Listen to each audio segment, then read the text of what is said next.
Brand disclaimer. The views and opinions expressed by individuals on this platform, the callers plus invited guests, are their own. The information you hear does not reflect the overall views of all parties associated with this brand. We encourage everyone to research all things heard live or via archive for edification purposes. Discretion is advised.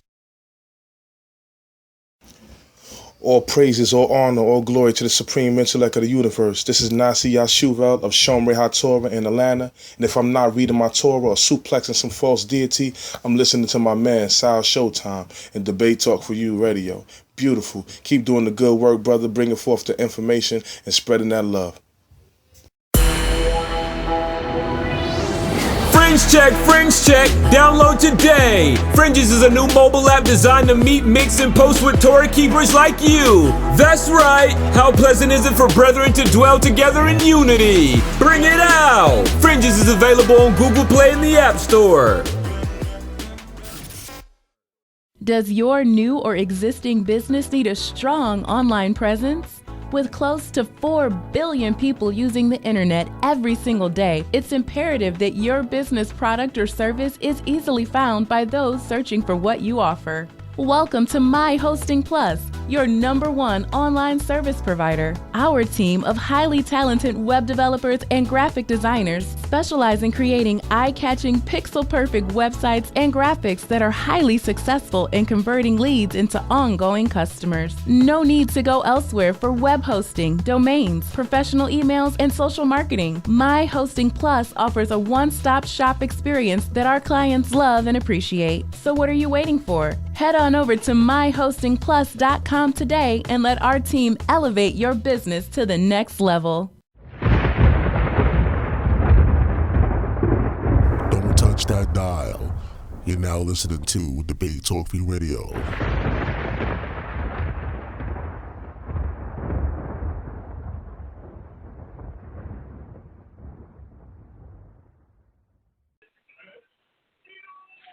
Peace, Brother Sal. Thank you for allowing me to be on your platform. I want to say first and foremost, giving all praises to the Creator, the Holy One of Israel, God of Abraham, Isaac, and Jacob. Giving due respect to Debate Talk for You, your platform, showing respect to your viewership. Once again, thank you for allowing me to appear on your show. Yeah, man, it's not a problem, man. Let us know what's going on with you, man. There's always something going on. Lex, what's good, man? What's happening with you? Absolutely, man. I'm always cooking up something. So some of the things that are going on is this coming May. We were looking at April, but it's looking more towards May. We're actually doing a dual trip to Israel as well as Egypt, where we can actually get on the ground and assess, our history and be able to report back to our people many findings that give credence to a lot of the things that we're saying in our lectures, that we're speaking online, and that we're teaching the community in general. We want to be able to do what scholars do in the field. We want to be able to get our hands literally steeped in the soil, both physically, spiritually, and intellectually, so that we can actually assess some of these evidences that we can use towards empowering our community, with the idea that when we speak of the legacy of the Bible, we're speaking about historical events that are tied to moral and spiritual events that we need to be very sure has actually occurred. There seems to be a great or grand scheme to devalue the Bible or relegate it to a book of mythologies, so as if to impose or implore that the Bible is not historically accurate. So there are many scholars in the community who endeavor to counter some of those things, and that's some of the work I'm currently involved in. Okay, there you go. Any other book projects coming out or something like that? Or lectures? Yes. Sunday, May 19th, I'm leading my fifth museum tour at the Metropolitan Museum of Art. The tour is entitled Decoding the Metanetta, where I'll be going throughout the length and breadth of the whole of Egypt in the Metropolitan Museum of Art, which, if anyone has ever been there, you know that this is one of the biggest parts of the actual museum, the hall that is dedicated to ancient Kemet, ancient Egypt. And I will be decoding various glyphs as it relates to areas of controversy in the conscious community as well as the Israelite community. I want to point out through the use of the language some of the pros and cons of ancient Kemet, so as to form a greater picture of some of the things that our ancestors certainly witnessed. All right. Well, once you give me that information, man, I'm going to definitely post that up for the listening audience out there to check that out. Of course, I'm going to leave it in the description box. Again, family, this is the Hot Seat segment. All you got to do, if you have a question or comment, the number is 319-527-6239. As always, once we start the Hot Seat, we're going to start it off for 60 minutes, 60 minutes of questions. And, once we go through 60 minutes, if Zion want to stay on, he can. If he doesn't, it's all good. But 60 minutes of questions. I'm going to start the clock right about now. Again, if y'all have any questions, family, you know the number is 319-527-6239. Also, you can email me at debatetalkforyou@gmail.com. That's debatetalk, the number 4, and the letter U @gmail.com. As always, I'll start off with my first question. I actually posted up the Hot Seat you was on in 2016 on Debate Talk for You. Appreciate you. I posted that up yesterday on the Debate Talk for You YouTube channel. And you got a few comments. On that. I'm going to read one of the comments. Let me read one of the comments. This one is from Jashuram. I appreciate you, Jashuram. He said, Shalom, this is an old interview. If I'm not mistaken, ZION LEXX has recently crossed over to the Messianic side. Shalom. All right, so that's a comment that the brother made. Now, you want to address that? Let the brother know, get some clarity on what you're saying. Absolutely. So I have to be clear in that I still consider myself what people would call non-messianic, which I really don't like the title, but for the sake of identifying with what people use and know, I'm still very much non-messianic in the sense that there's a lot of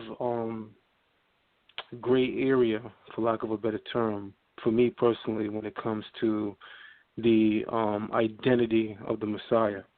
But what I have recently become solidified in understanding is that the role of the Messiah as presented in the New Testament is historically and scripturally accurate. That's something that the school that I come from totally against. So I want to make that clear. The school that I come from, the houses of learning that I was brought up in, that go back to the year 1994 and is still around today, they certainly do not agree that the role of the Messiah as presented in the New Testament to be accurate at all. Whereas I consider myself an objective scholar. And in order to achieve objective scholarship, you have to check your beliefs, your views, your opinions, and any agendas to the side, because that will mar, stain, or block your vision of any evidence that could be pointing in a direction of what is ultimately true. So that's exactly what I did. And when I vigorously went through my studies with that in mind, with that thought in mind, as well as verifying some of the, or many of the ancient oral traditions within the Torah, I found that through analyzing the oral tradition of the Torah, I was able to confirm that the New Testament model of the Messiah is actually perfect, which is something that many in the Old Testament or non-Messianic community would be baffled to hear a person like me, ZION LEXX, say. So I guess the brother may have caught some of the lectures that I did, which I did a series of lectures, and he may have misconstrued my position because I now accept the role of the Messiah as presented in the New Testament to be accurate. He may have misconstrued that for me now believing in the New Testament's identity of the Messiah, which is something that I still wrestle with. But I am definitely of the notion, perception, that the role of the Messiah as presented in the New Testament is scripturally accurate. And to be a little bit more clear before I close that thought, I want to say that when I say the role of the Messiah, I found through my research and vigorous study to be scripturally accurate in the New Testament, I'm literally meaning the New Testament's description of what the Messiah should do, accurate, in terms of what the oral tradition has on record. So for me, because I place great emphasis and value on the written text as well as the oral tradition, I had to co-sign the idea that our ancestors who lived during the time of the New Testament weren't going crazy when they were following signs, when they were following what they believed to be oral traditions that pointed them in the direction of a Messiah based on the things that they believed this Messiah was supposed to do and accomplish. So, for lack of a better term, to close the thought, I think many in the Old Testament or non-Messianic community do the entire community, or more importantly, our ancestors, a great disservice and injustice when we think that our ancestors were crazy to go after Yeshua. You know, I've been in Old Testament only congregation where, you know, ancestors in the Israelite community who attached themselves to Yeshua and followed him were described as lunatics and crazy, which to me is absolutely insane for us to even believe that so many of our ancestors would have rushed towards this individual, would have believed that he fulfilled some roles, you know, empty, void of any substance, void of any knowledge, wisdom, understanding. I think that we do a great disservice when we make substanceless statements like that, because many of those statements that I heard didn't really have any substance to it. And it was only, you know, years later that I was able to form my own opinion or think for myself and be able to piece things together for myself that I was able to give credence to the role of the Messiah as presented in the New Testament. And haven't you putting that out there? Have you received any like backlash? No. I mean, there were some individuals in the Old Testament community that raised some questions. No one reached out to me personally, but because I'm connected to so many people, there were things that were directed to me that came through other individuals, so that it ultimately reached my ears. But certainly no one wanted to challenge me on it, that's for sure, because I was never challenged on it. There were individuals that stated that they disagree and they appreciated my lecture, but they still ultimately disagree.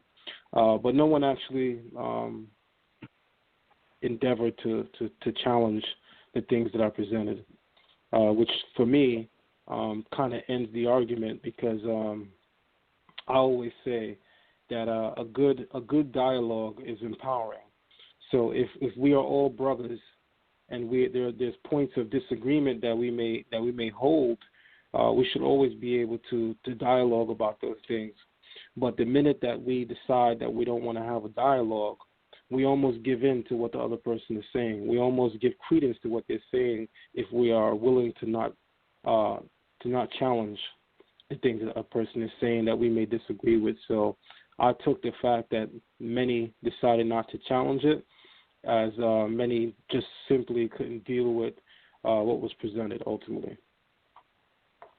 All right, family. Once again, it's the Hot Tea segment right here on Debate Talk Radio. We have a lot of people on Facebook listening to the show. The number is 319-527-6239. We appreciate the callers out there that's tuning in. In regards to the Joy Morgan situation, you know that you heard about the Joy Morgan situation, right, Zion? Oh, absolutely, man, absolutely. All right, I'm asking about that because, you know, even though I think it's been like a month, maybe 5 weeks or so since the situation has happened. What are your thoughts on that, man? A lot of people give a lot of backlash to, IUIC, stuff like that. Like, what are your thoughts on this whole case going on with this Joy Morgan? You know, initially I felt like a lot of people felt like the sister was done a great disservice from her community that she came from, which would be IUIC. I still maintain that view overall. Before I actually elected to speak on it publicly, I wanted to wait for more information. I'm not a person to be haste in judgment. I like to really consider and weigh things before I actually open my mouth to speak, so that I'm not considered a fool, or so more importantly, I'm not charging anyone incorrectly.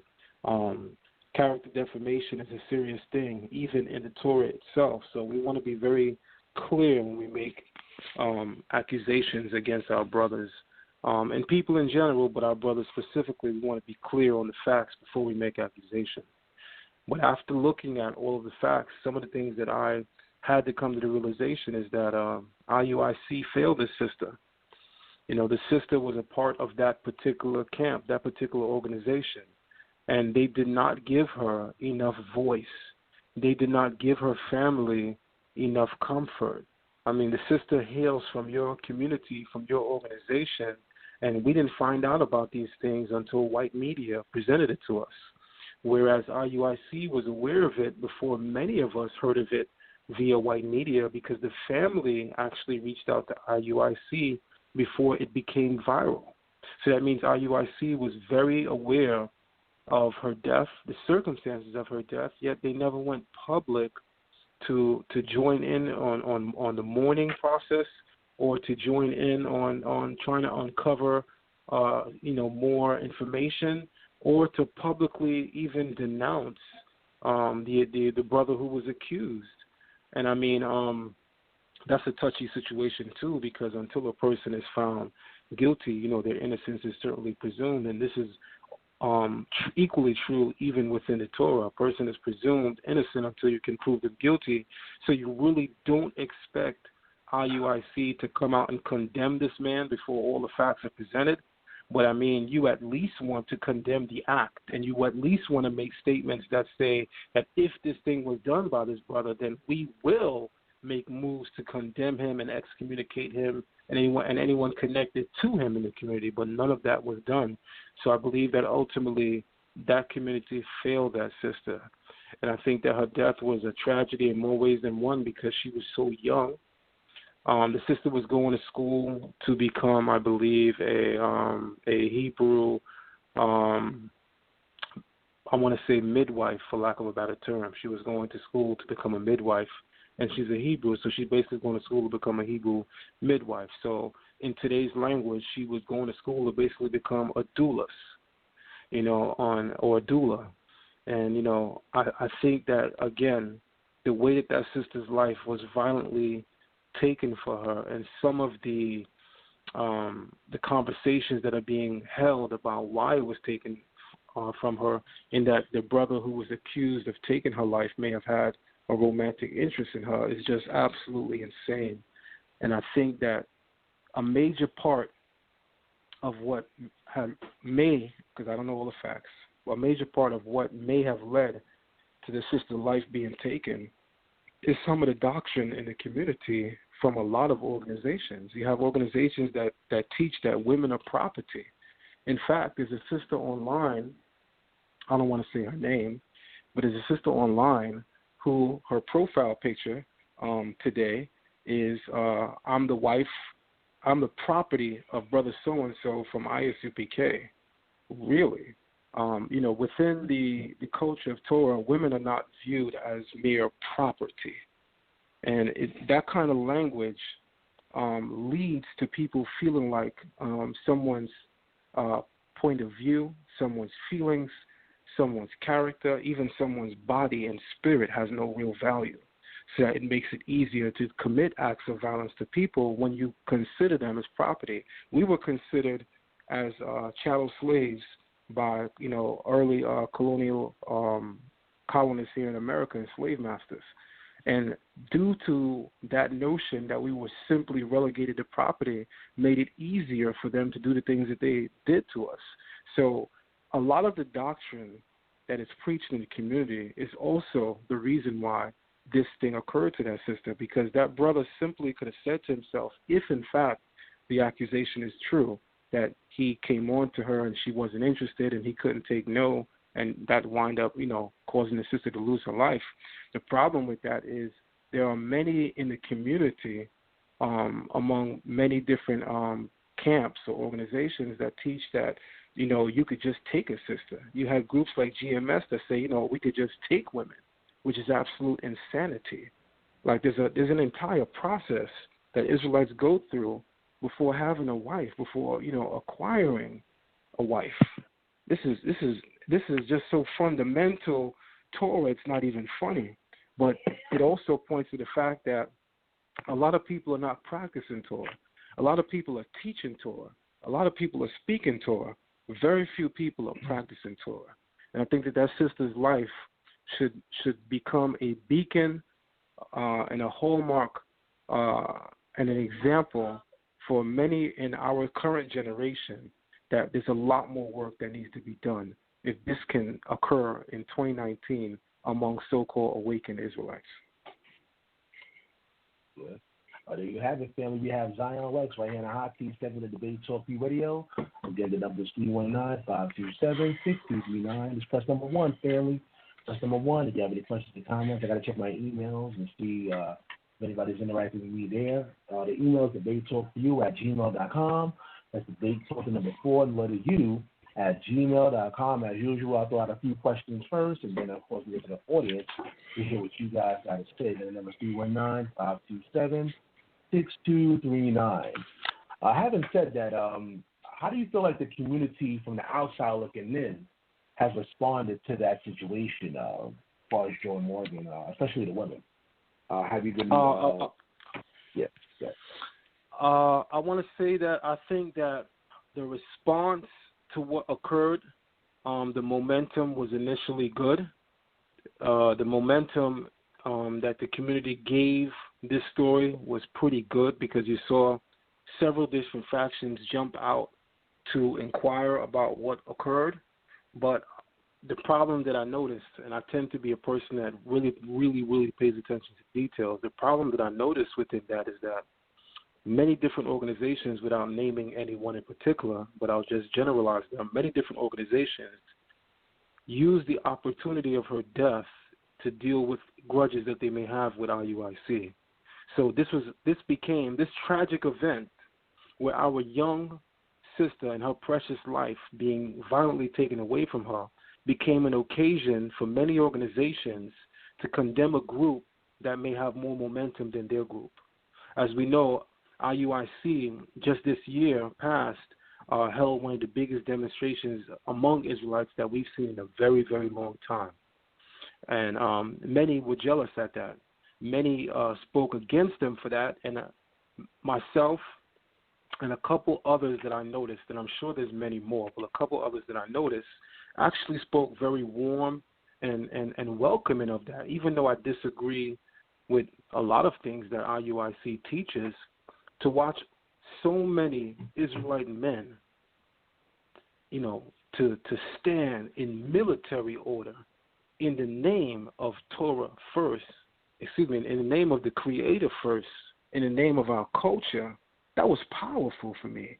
In that moment, it didn't matter to me that IUIC doesn't hold the exact same views within the Torah as I do. It didn't matter to me that IUIC doesn't hold the same view on who the Messiah is, and we don't share that. What mattered to me was seeing this strong military order of men that stand for the culture of the Torah and for the Creator of heaven and earth in a time like this. That was powerful. Many groups were jealous because they couldn't achieve that. So the tragic death of our sister became an occasion for many people to jump out and appear as if they care about her death, when the underlying agenda was people really cared about stealing the show from a group that seemed to have held a significant spotlight this year. And I think that's an even greater problem within the community, because if your desire to become a voice for this sister is really fueled by a grudge, a controversy, or even a jealousy that you may have with other groups, then that's absolutely insane. And I'm not charging, I want to be clear also, I'm not saying every group that did a video about this perhaps had this agenda. But I'm saying that I noticed that several, in my opinion, clearly had this agenda. And if you listen to the language that they're using in their videos with regard to condemning IUIC, you can tell that this grudge is much older than the sister's death. Yeah, I agree with you. Watching some of the videos, some people use that situation as an opportunity to bang on messianics and stuff like that. So I've seen those type of videos as well. So yeah, absolutely. That's right. Again, the number is 319-527-6239. This is the Hot Seat segment right here on Debate Talk Radio. Let's talk about Sinetta TV, man. Let's talk about Sinetta TV. As you already know, you was a part of the whole Comedic on Trial and stuff like that. I was actually there, Comedic on Trial and stuff like that. We were holding up a good stance up on that program, man. What happened, man? Like, the Hebrew presence is not even on the program that much anymore. Can you tell us, like, what happened? Man. People are very smart, and I could even tell just by the language you use how educated you are on this particular scenario and topic. A lot of the key players that participated, you don't really hear from them.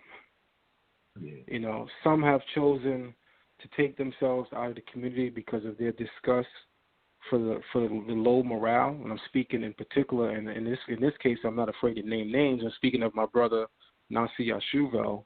A little bit after coming on trial, he decided to take himself away from the conscious community because he felt as if there was, so much low morale in the community, and not just the Kemetic community, even in the Israelite community, that he felt like he could accomplish more work without the aid of this particular network called a conscious community, of which he's been working behind the scenes, doing a lot of great things. I'm not a part of any of those things, so when I say this is coming out of pure love and not out of me bigging up a brother who I'm actually working with, because we don't work together, but I have to always speak truth, and I have to always speak as a brother. And as his brother, I want to say that he's doing great work in the state of Georgia, building up Goshen, and there's a lot of other things that he's been doing as well. He's been coming back and forth to New York, back to his father's organization or temple, and he's also been busy over here, and I have a lot of respect for him. Even though our touch is a little out of touch, we haven't really been communicating the way we used to, but that is still my brother. That is still somebody I would rep and defend beyond a shadow of a doubt. But I want to say that for those who may initially know me because of my participation in the debates that led up to coming on trial, I still have to make something really, really clear. The mic was never in my hand at coming on trial. I never spoke. And that is something that bothers me to this day. Many that are close to me know that I worked very, very hard on the PowerPoint presentation that I had. And after watching everyone go, and even watching some people go 2 and 3 times on both sides, because love is love, but real is also real, so I have to always be honest and true. I really sat back there and realized that maybe this wasn't for me, because I'm watching the time run out. I'm watching people who went already. They go in 2 and 3 times, and I'm saying to myself, wow. And then towards the very, very end, literally, I'm approached, and I'm told there's 5 minutes on the clock, and that is the verbiage verbatim that was used. ZION LEXX, it's 5 minutes on the clock, so you really can't go long, but go ahead. I denied it. I said, nah, y'all hold that. In fact, you know what you could do? Divine Prospect, y'all just gave him 8 minutes. Y'all could take my 5, and now he has 13. I'm good. So Divine was given like 8 to 10 minutes, and they told me I had 5. And I was like, no, I'm good. And I have no regrets about declining, because the kind of presentation that I had in store required a little bit more time than 5 minutes. And even though we like to think that our culture is so supreme that, man, all you needed was 2 minutes. This is Kemet. We got the Bible. The reality is, in order to deal with that particular momentum, and you've been there, so you know what I'm talking about, the momentum that the Kemetic teachers had that day was powerful. I mean, Polite showing the trip to Egypt, that you was there, so the building was literally on tilt when that video went out. Literally, you could feel the ground shake. Yeah. People wasn't there, but we was there, so you can attest to what I'm saying. Like the building quite literally was on tilt. Yeah. And he had people. This was the irony of it.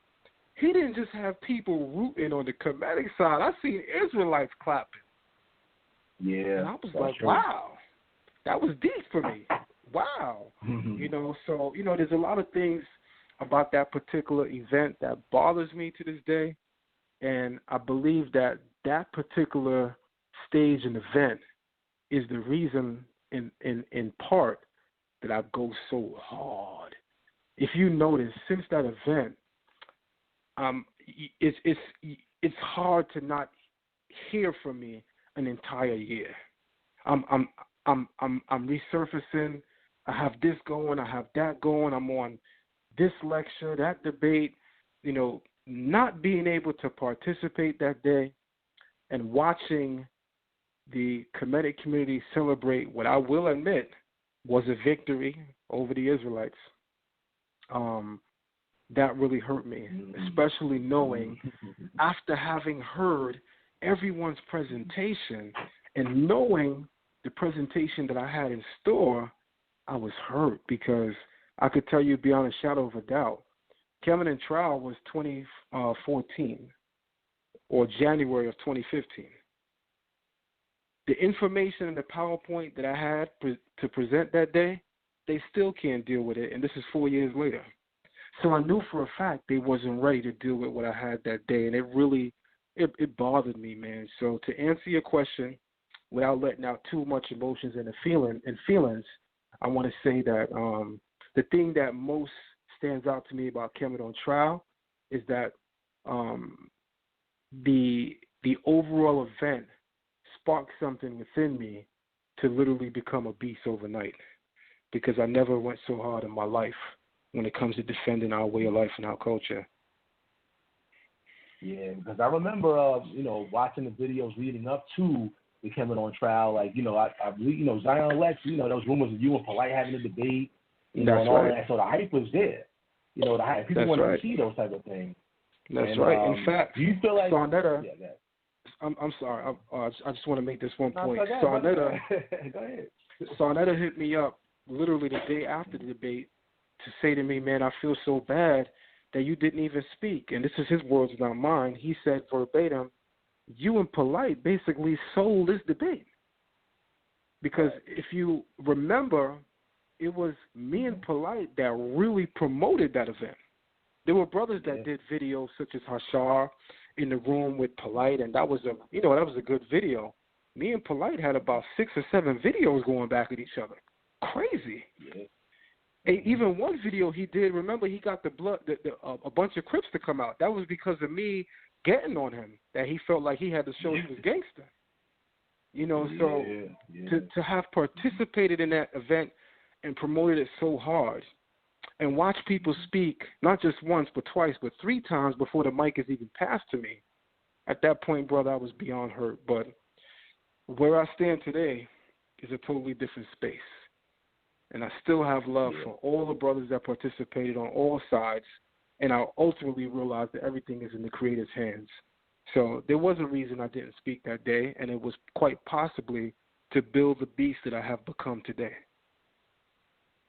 Yeah, I was going to ask you, was it, I don't know, you don't have to answer if you don't want to, actually, was it a time thing, or was it, do you think it was a strategic thing to not have you on the mic that particular time? To be honest, man, because those are my brothers, I'm speaking of, when I say, when I'm saying they went twice, I'm speaking of my own team. There were people that went once, twice, even 3 times, right? And they're my brothers, and some of them I've even had issues with since Kemet on trial, like public issues. So this would be a perfect opportunity for me to throw them under the bus, as they say, but in my highest morale and character, I can't do that. And more importantly, I don't even want to do that. So the realest thing that I could say is that I think sometimes we could get so caught up in the moment that there's things that escape our mind. And rather than throw my brothers under the bus and say, yo, man, like, wow, y'all went 2-3 times before y'all even passed me the mic, I would rather say and own up to the fact that for whatever reason, it wasn't my time. And as you noticed, right after is when you begin to see me step up to the plate, and you saw a lot of people that was on my team slowly vanish from those spaces. All right. All right, family, once again, it's the hot seat segment. We asking those questions, you know what I mean? Right here on Debate Talk Radio. Let's go to let's take a caller right quick. Let's go to 856-457. You're live. Hey, peace. It's a blessing, shalom, King. Mad respect for somebody that's been in the game for that long. Oh, this is Hazza, by the way, from Jersey. How you doing, brother? Hey, shalom, brother. How you doing, man? Shalom to you. Good. Me being messianic, I just wanted to pick your brain a little bit. My first question, I was curious, what would the 2016 Zion say to the 2019 Zion and vice versa, now that you have new revelations on the New Testament and everything? Oh, man. Well, he will first say, be humble. He will certainly first say, be humble. He would say that your greatness is not your ability to offend. Your greatness is your ability to remain calm. The real work is always done by the Creator. The greatest thing that happened to the nation of Israel in terms of the Creator defending us was the events of the Exodus, right? And remember, the Creator said, literally, stand still and I will perform wonders. Remember, Israel didn't have to raise a sword in Kemet at all. The Creator worked wonders for us because of our faith. We had to initiate the act of the events by our own faith in the Creator, but ultimately the Creator accomplished it on His own. With that being said, the 2016 Zion would say, be humble, because the name Israel contains a prophecy. The name Israel itself is Yisrael, or some people say Yasharala. Rather than get caught up on pronunciations, I would just simply say Yisrael in this moment, because that's where the community that I come from would say that. But the point is, the name literally means he who struggles with God and man, Sarael. And the letter Yod is prefixed to Sarael, which means struggle with God. And the Yod is the first person future when it's prefixed to anything. So it means he who struggles with God and man and will prevail. Will prevail literally means the accomplishment is already prophesied in your name. Literally, the name Israel entails the success of the mission.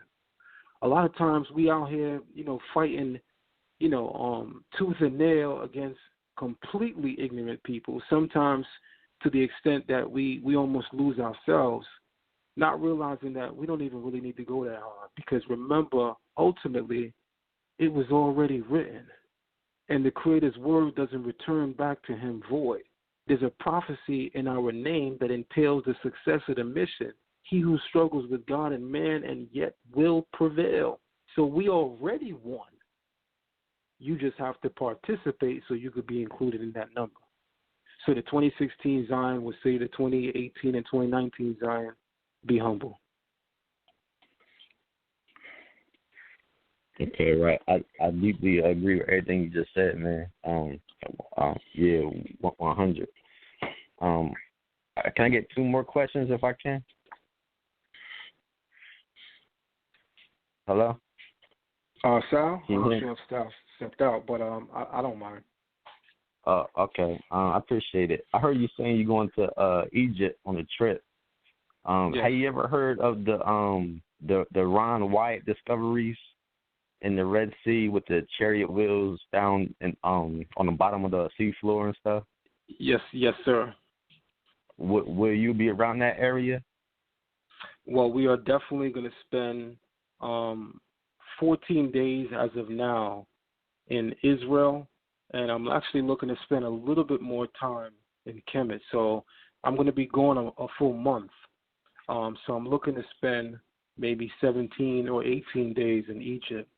So, yeah, I mean, the Red Sea is going to be an area that I definitely want to spend the night near and actually do some meditations. I'm heavy, and this is me just bringing out some of my personal life. I'm heavy into meditation. I meditate daily. I meditate very intensely. I wanted to do some meditations in various areas in the land of Israel as well as the land of Egypt. Not that I believe that I'm a prophet or a dreamer of dreams or any craziness like that, but meditation clears your mind. And I wanted to evoke a clear mind so that I could actually have great study and great research. So, the Red Sea is an area that we definitely intend on visiting, even to the extent that we're planning on lodging nearby and maybe spending the night in the open as much as we possibly can. Thank you, man. That look like it'll be a lot of info coming out. Oh yeah, because we're gonna document the entire experience. We have a cameraman coming with us. Like we hear about a lot of Israelites going to Egypt, and they usually come back with pictures. We have this entire tour of Egypt and Israel will be cataloged, will be vlogged. Right. True. Look forward to that documentary, brother. Thank you. My last question, I want to go to scriptures because you were saying how you look at Christ a little bit different now, or who the one we call. And in the law in Deuteronomy 24, it talks about. Let me go to Deuteronomy 24:3. It says, if the latter husband hate her and writes her a bill of divorce and give it in her hand and send her out of his house, or if the latter husband die, which took her to be his wife, her former husband, which was sent away, may not take her again to be his wife.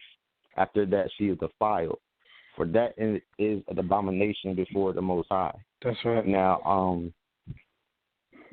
in Jeremiah 3:8, he says he gives Israel a bill of divorce. Mm-hmm. And in Hosea 2:2, he says Israel is not my wife. So how would the Most High take back northern Israel that was divorced after she'd been defiled if that is, according to his own law, an abomination to him? Great question. And I have to reference the very same prophet you referenced. He told us same prophet Hosea in the later chapters, I believe it begins like chapter 8 and 9. He said, take you a wife of harlotry. Remember, the prophets were commanded to do things that even would be considered abominable. For instance, we know that the prophet Yehezkel or Ezekiel was commanded to eat his own dung, his own feces. The Torah don't have a law that say thou shalt not eat their own dung, but that's just a law of common sense. Like you don't eat your feces, right? But the Creator commanded that he should do that.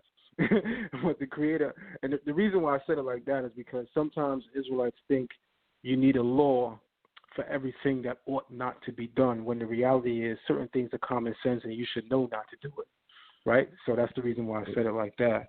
But the reason why he told Ezekiel to do that, because it would be a sign that the children of Israel, during the straits and the famine and the oppression of neighboring invading nations that would actually place the entire nation under siege, and they would seal up the waterway and they would stop food from coming in, the children of Israel would be literally forced to eat their own dung. So the prophets did things as a sign of future things that were going to occur.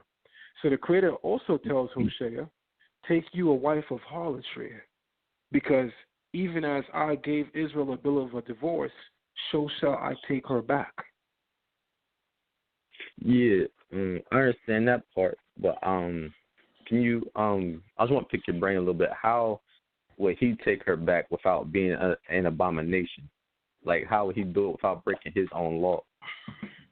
Well, we have to think about the act, right? What makes a woman an abomination to her husband? The fact that another man comes and plants his seed in her. Because the word adulterate, even in English, I'm going to go into the Hebrew as well as the English, but in the English, adulterate means to mix. Like when we speak of something as being unadulterated, we're speaking of something that is pure. Nothing has been mixed in it. it retains its original essence and life force or whatever, or chemical composition. If something is unadulterated, it is pure. Something that is adulterated is impure because there is an invading party there. So the Creator rightfully teaches us within the Torah that a woman cannot have two men, and a woman cannot come back to her husband after she took new seed, because once that invading party is in there, that woman becomes an abomination to that man. Now, the reason why the Creator can take Israel back is because you can say spiritually and conceptually that the idols that we accepted planted seeds within our mind and our consciousness, but those seeds do not reside there because no thought resides in you unless you continually give into it. Thoughts come and go. You're not always happy. You're not always sad. You're not always mad. All of those things are forces and powers or essences of thought, or expressions or attributes of thought itself. And the fact that the Creator is able to take us back is because the thing that we accepted was really intellectual and spiritually drawn to us. And those things can come out without harming the person.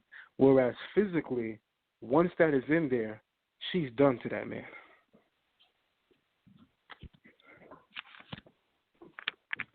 Well, thank you for that, brother.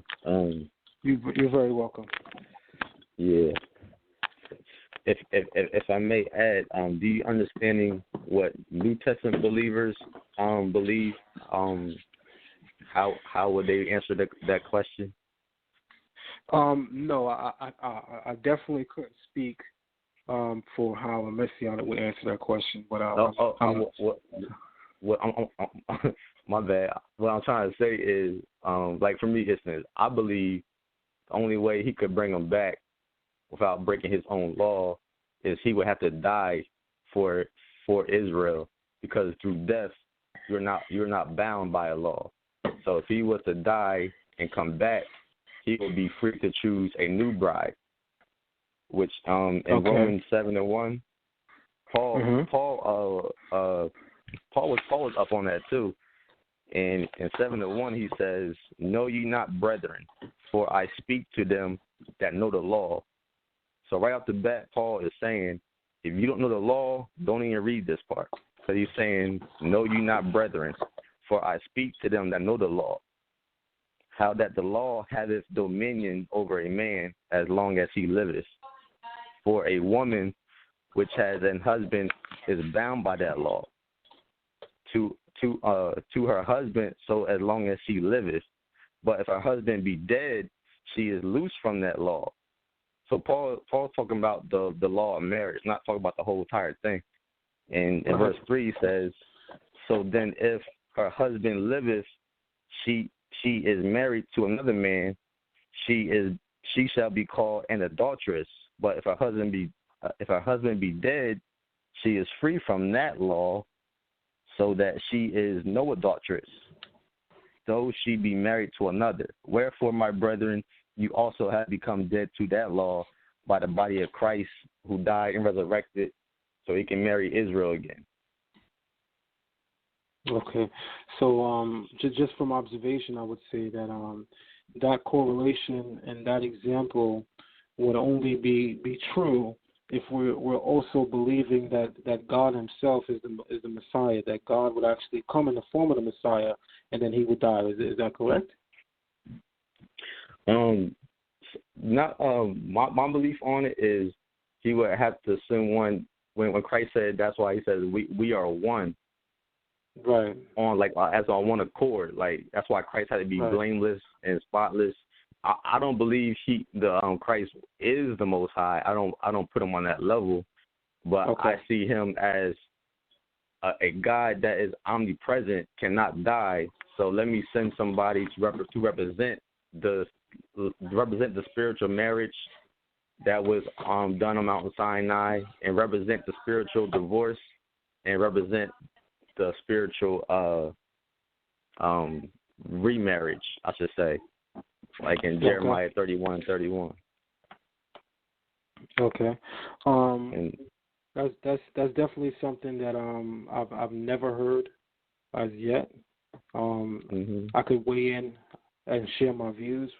I think that would be a little bit more dragged out than we may have time for. But in closing, my particular thought, I would simply say that we know that the Mashiach is certainly coming to atone for sin in more ways than one. And when I say we know, I'm literally talking to you and the community you come from, because I'm not speaking for my community. My community don't believe the Mashiach is coming to atone for sin. My community totally disagrees with that. So I'm saying that me, you, and your community agree on that. And, to give credence to that, I want to say that there's an actual verse in a chapter in the book of Leviticus where it speaks about the priests and the offerings that they're allowed to eat. And in this particular verse, it literally says to the sons of Aaron that they shall take of this offering, and by them taking of the offering, that the children of Israel shall be atoned.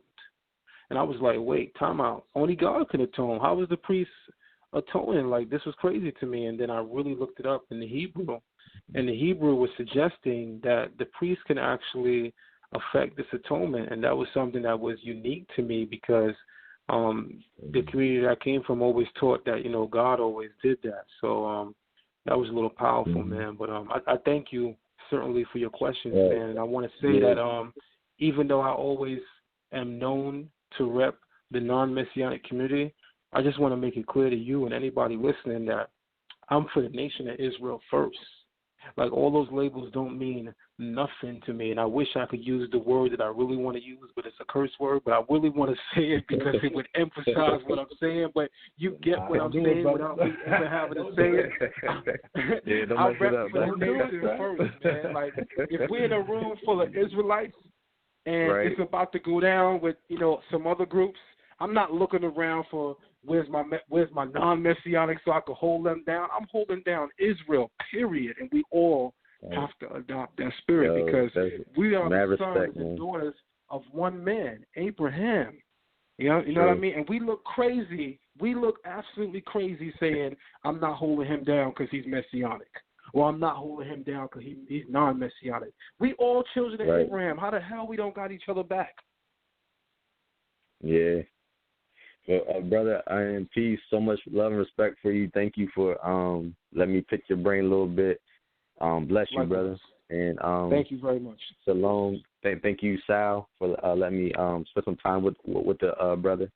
You guys have a good night. You too, brother. Have a good night. Appreciate you, man. I appreciate you, brother. Once again, it's the Hot Seat segment right here on Debate Talk Radio. Hey, Zion, you got to run, man? You got some time, brother? What's going on? I got some time, man. I'm waiting for the seat to heat up. I came prepared for the you know what. Yeah. So I thought I was going to be put in it, but I'm gonna wait. I know what's coming. All right, we got some more people standing by. Once again, it's the Hot Seat segment. The number is 319-527-6239. Simply press number 1, and we'll bring you in the conversation. My mic is kind of acting up, so if you don't hear me well, then I'm fixing my mic. So let's go to the next person. Let's go to 443-815. You're live. Hey, ZION LEXX. How you doing, man? This is Brother Mercy. Peace to you, Brother Mercy. How you doing? Oh, I'm doing great, man. I saw your debate with I forgot the dude's name. He was talking about Monotheism. Devon one of your good brothers. Yeah, one of your good brothers. Right. And I thought that was an interesting debate. I'm not saying I'm on the henotheistic side, but I would surmise that the monotheistic is definitely a European idea. Okay. Because we have to agree to that. Because if you go in the Middle Eastern side, most of those individuals over there have cultures that support a henotheistic viewpoint. That's where the Bible's written. That's where Israel's at. And I just wanted to say, hold on, I'm about to get to my question. I'm gonna answer your question. I'm getting to my question.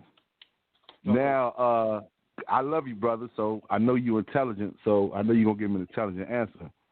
So since we know Abba is the Father, and we understand that Yeshua is the Son, henotheistic kind of makes a little bit more sense, especially when it supports a family idea. Not saying I'm proposing henotheism, but I'm just saying that doesn't gel well with the monotheistic viewpoint. So my question to you is, how would you use monotheism to explain the family-oriented Yahweh?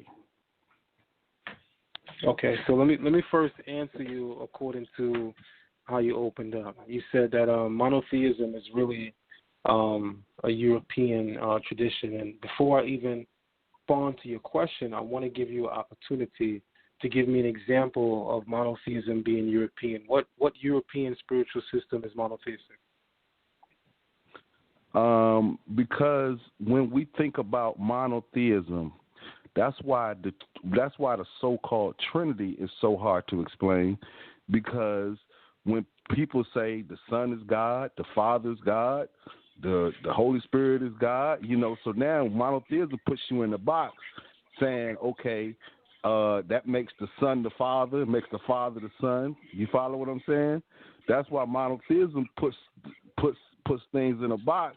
That's why people going around calling Jesus the Father. You follow what I'm saying? Because monotheism is one. Okay, but is there an actual? Because I mean, what you're speaking of is still coming from the Bible, and we know that's not European. So, is there a European spiritual system that's monotheistic? And if in fact there is, what is that? What system is that? Well, I just gave it to you. One is the Catholic system. One is the Catholic. All right. So rather than begrudge the point and like really overdo it, I'm gonna just answer your question. So first, I disagree that monotheism could be considered European because we have no example of monotheism among Europeans. Catholicism is based on the Bible.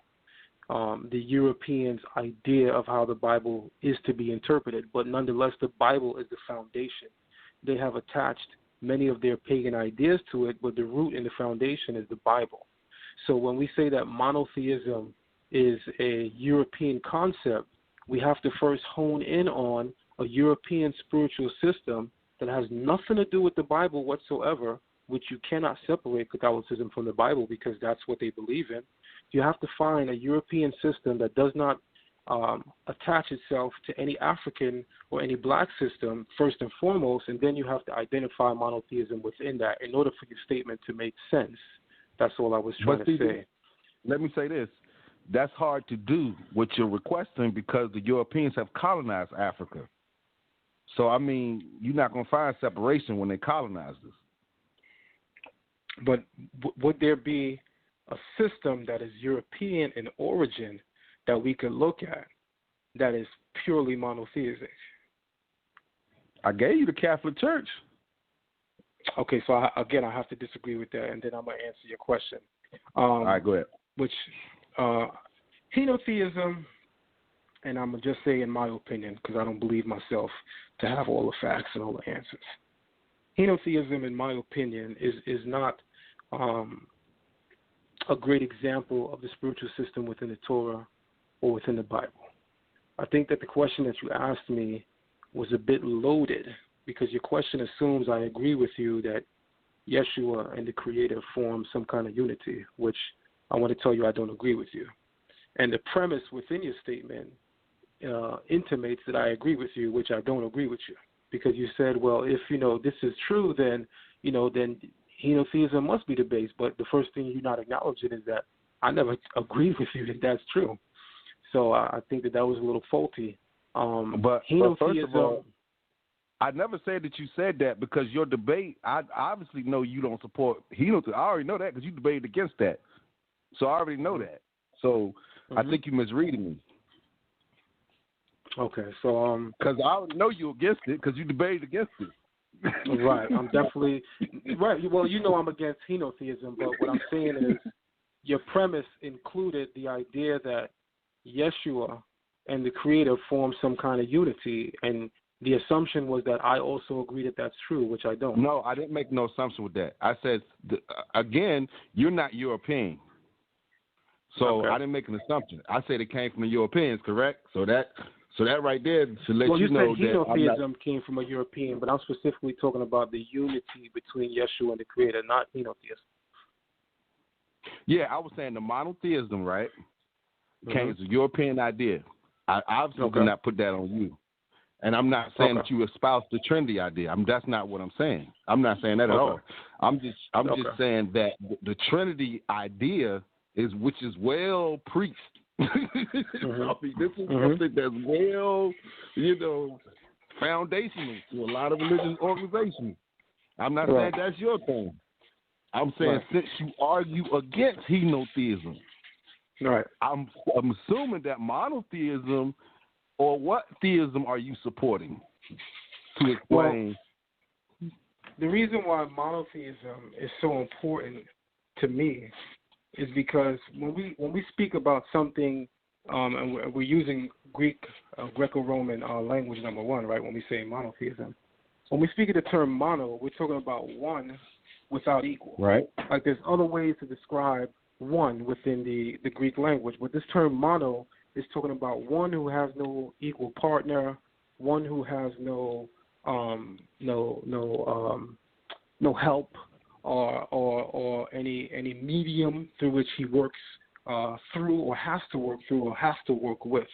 So monotheism is the idea that there is an autonomous deity that acts on its own, and through the agency of man, he is revealed in the world. But his creative acts are accomplished on his own, but the revelation is revealed or comes through man. The reason why I disagree with my good brother Divine Prospect is that I believe that his view of henotheism was mainly based on Michael Hesia's view of henotheism, which is a European, by the way. And Michael Hesia's views, Divine Prospect outlined almost verbatim, and I even pointed it out to him when we sat down. Divine Prospect's argument follows Michael Hesia's book almost to a T, literally. So but see, this is not about Divine Prospect. Let me finish my thought, brother. Hold on. Yeah, go ahead. I just want to finish my thought. If we're going to say that monotheism is more European, we shouldn't be using a European to defend henotheism, number one. We should have an African source for henotheism. What I found ironic first about Divine's argument was that I'm a person that I really, really study, but more importantly, I listen to people. I have a really good ear. My ear, I use more than my mouth. So I listened to Divine Prospect several times before I agreed to sit down with him, because I wanted to make sure that I could understand perfectly what he was saying, but more importantly, I wanted to try to figure out where his sources were coming from, because obviously he was basing it on something. After listening to him, and after reading Michael Hesia's book, of which Michael Hesia has a 7-step outline for henotheism, all of the references that Divine Prospect used during our debate can be found in Michael Hesia's book. And I have it. I even have it. I still have the PowerPoint on my phone. Me and Divine were possibly going to do a debate on henotheism together, but it never came to that. But that didn't stop me from completing my PowerPoint. And in my PowerPoint, I showed that every single argument that Divine used to defend henotheism literally can be found in Michael Hesia's works. So the irony of what you're saying, and even of what he's saying, is that henotheism is an African concept, but he's using a European source to bring that out, which I found that strange, because if it's an African source that it originates with, then we should be looking at an African source. That was the first. I agree with you there. I agree with you there. All right, so that was the first problem. But the reason why the only reason why I brought Divine Prospect into this discussion is to establish that I know that you argued against it. That's all. Right. I'm not on his side at all. I'm just saying. No, and, I don't think you're on his side, and I don't really think I even charged you with taking sides. But I'm just trying to demonstrate to you in the best way I can why I began to find his argument a little faulty and shaky, because I was waiting for Divine Prospect to bring me African sources or quote-unquote black sources, not just in present day, but more importantly in antiquity, to demonstrate his views. Because if we're going to say that henotheism is the source of the spiritual system of the Bible, and monotheism doesn't come until after Israelites come out of Babylon, then we have to quantify those statements with historical references. So I was expecting Divine to look in antiquity and be able to show in antiquity where henotheism has its genesis. And he failed to do that. Okay, what so he did so was quote many of Michael Hessia's works verbatim, which I kind of knocked down, in my opinion. And I wanted to have a follow-up debate, and I believe he wanted to too. It just never happened. And I think the dialogue was great for the community. I learned a lot about the position of henotheism, and that to me, it is what it is. I never style myself as a person who has all the answers or is always right. Listen, I could be wrong.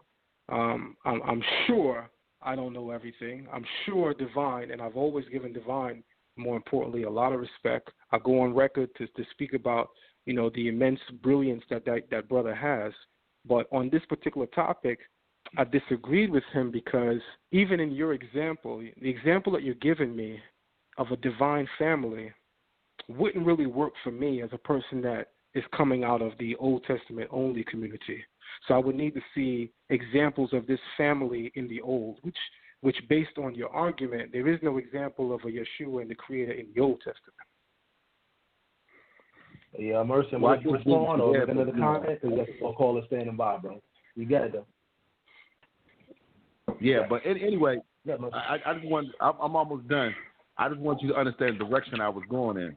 Direction where I was going in, because what I'm hearing you saying now, if I got you correctly, the problem you have is there was no African sources for henotheism. Not so much that you have a problem with henotheism, but it's just the fact there's no African source for it. Is that right? Is that what I'm hearing you say, or are you saying something different? You're halfway there. What I said verbatim was that was the initial problem, meaning that was the first red flag that I had. The first red flag is that if we're going to call henotheism an African created system, then we should first be looking in African systems to defend that point, which Devon didn't bring out. Okay. But anyway, I just wanted to say that real quick, and I'm gonna be out. That I just feel that because like you've done a lot of study, I've done a lot of study too, but I just feel like monotheism falls short of explaining the family oriented because it did say let us make man. So again, that's more than one. So I mean, and divine process did bring out not just divine. Because saying, you said that. Us. It says us. Okay. So I mean, we can't ignore that either. So okay. So what I'm definitely not going to do, you kind of woke me up with that one. What I'm definitely not going to do is ignore anything you say. I'm a very good listener. So I'm going to deal with that to let us make man. The Creator says, let me open the book, man. Let me open the book. Let's be accurate. I don't like just saying things on the fly like I have this photographic memory that can't fail me. I have a really good memory, but, we talking about the holy and supreme word, the Creator. So I'm going to actually open it up to Genesis 1:26 to see what you're talking about, and we're going to get down to it. I'm going to deal with that real quick. So Genesis chapter 1, verse 26 says, let me find it, bam, Vayivre Elohim et ha'adam besalmo, besalem Elohim bara oto zakar nukva bara otam, which I'll slow it down.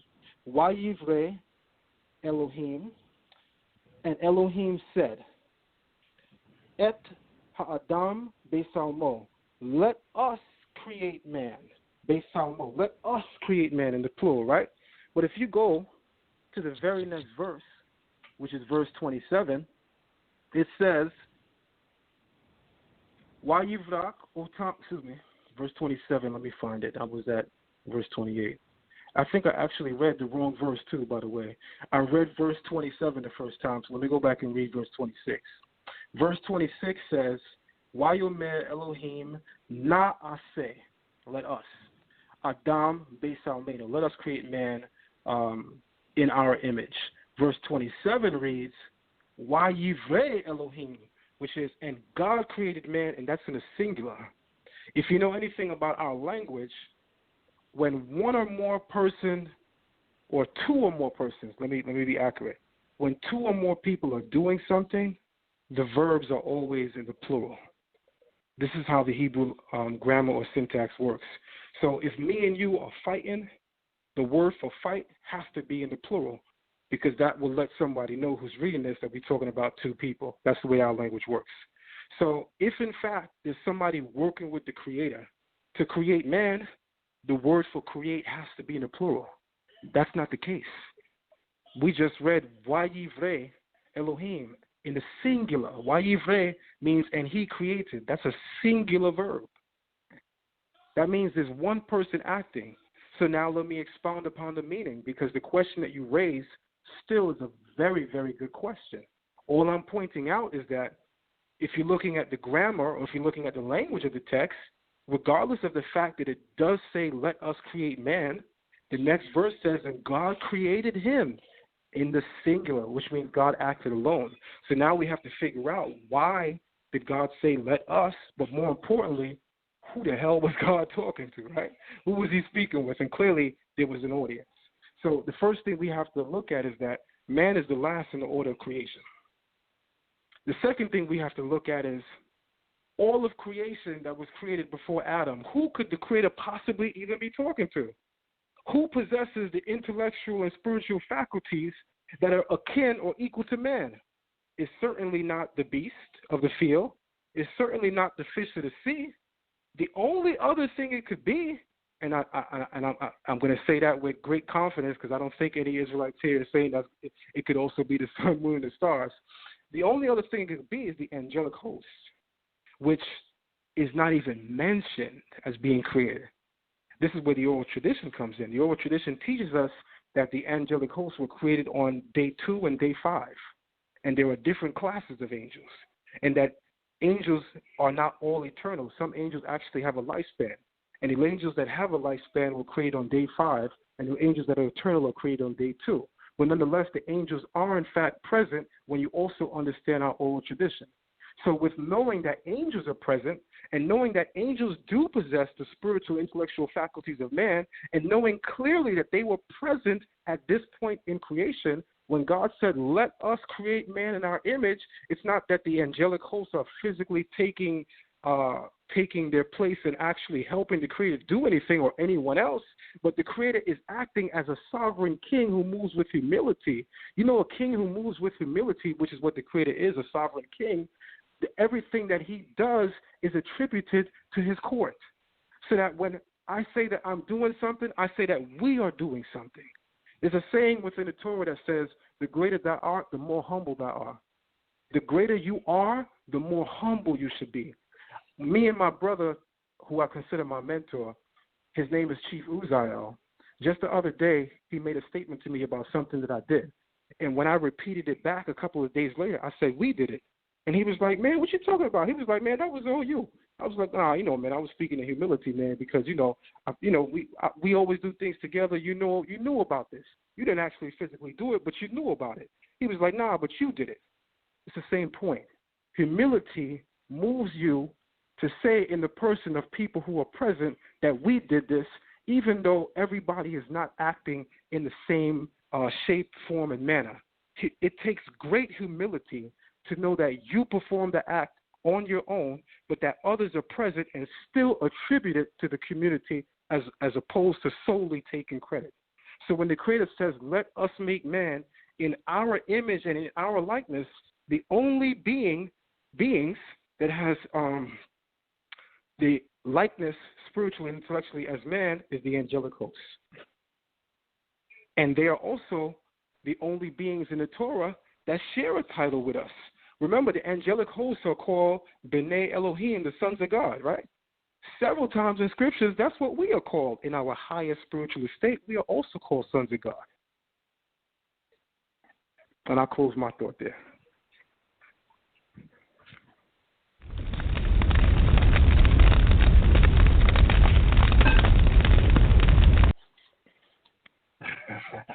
All right, we're in a hot seat right now, right on the Base Talk U Radio. And number 319-527-6239. We're past the 60-minute mark. We're past the 60-minute mark, Zion. So if you want to stay, you can. If you want to go, you can as well. I have a few more callers standing by, but it's up to you. I told you 60 minutes, so it's up to you. If you want to stay, I tell you what, man.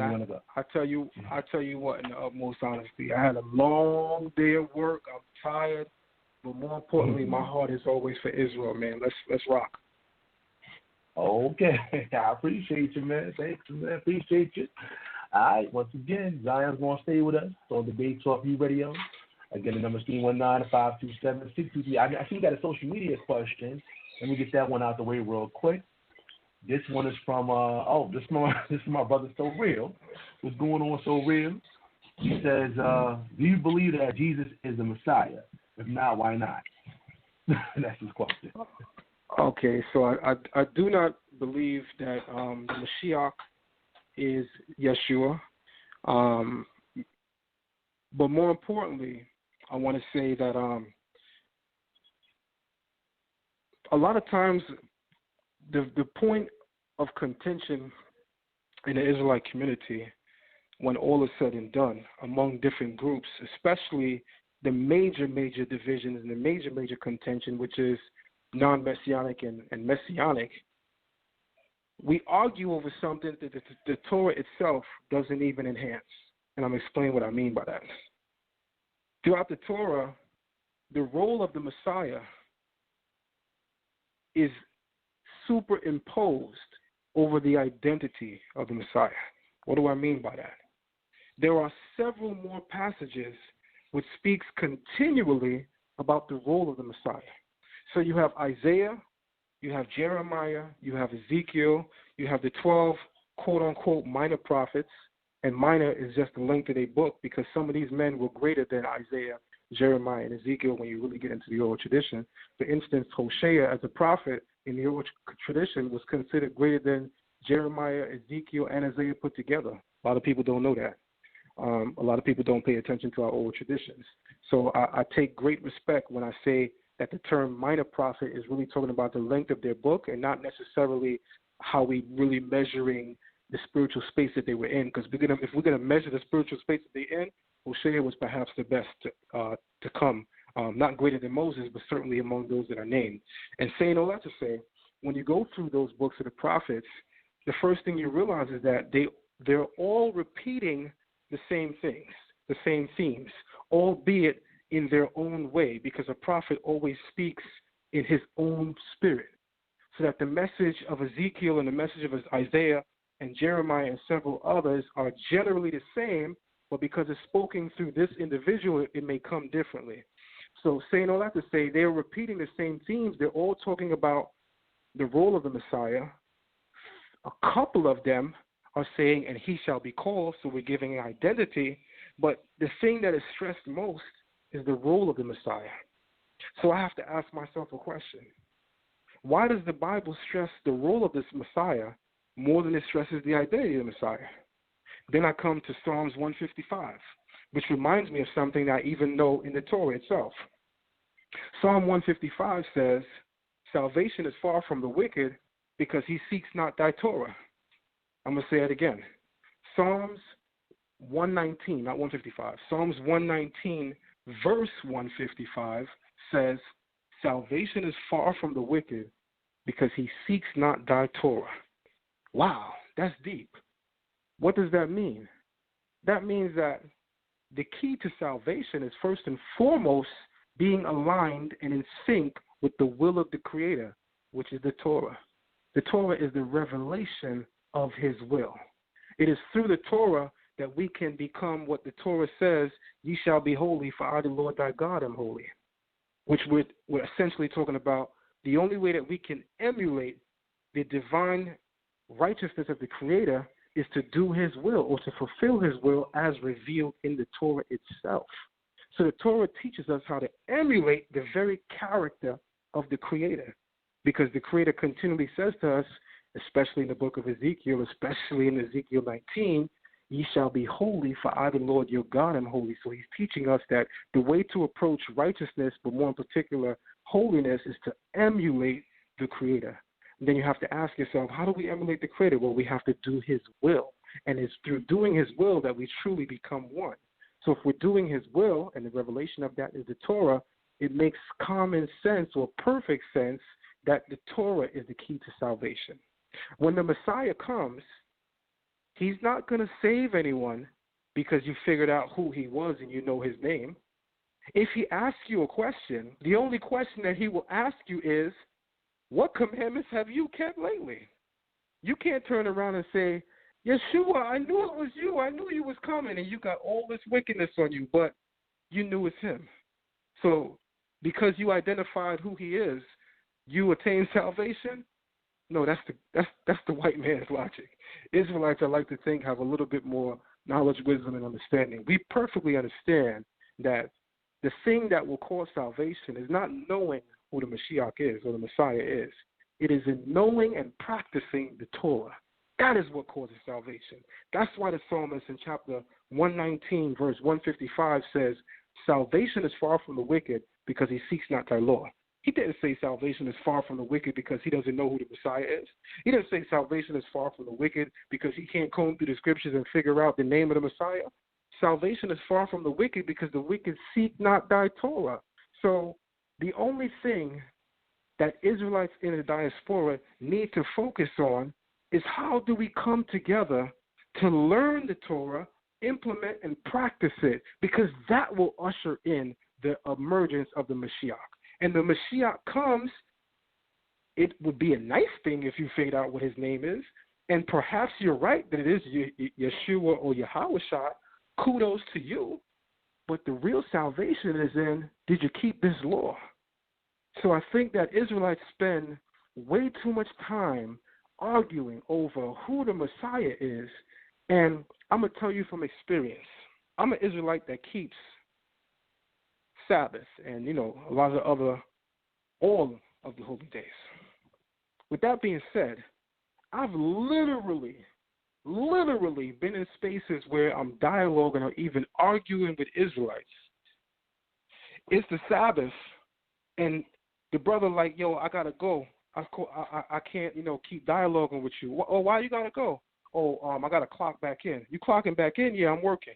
Wow, so we arguing over the identity of Messiah on the Sabbath day, and you got to discontinue the argument because you need to clock back in and work. So hold on, you don't even keep Shabbat?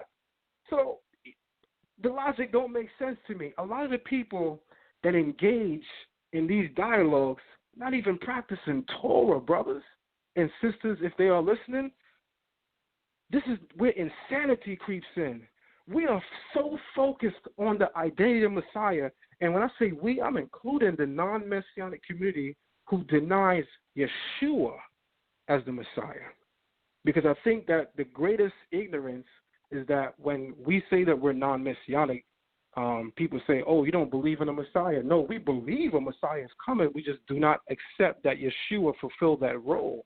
But certainly the Torah is replete with the idea that a Mashiach or a Messiah is coming. We just don't believe he fulfilled that role. So that is a dividing line for us. But again, coming back to my original point, we spend so much time arguing over the identity of Messiah, and the reality is nobody's keeping Torah. And that's the key to salvation. It is insane to really think about it. You in an argument with somebody, and the brother say to you, yo, I got to end the argument because I got to clock back in. And you say, wait, you at work? Yeah. Brother, it's Passover. How you at work? The Torah says you shouldn't. Yeah, I know, but God understands. All right, brother, shalom to you. I hope that works out for you, because I'm not basing my salvation on God understands. I'm basing my salvation on what God said to do. Have a nice day. And I'll close my thought there.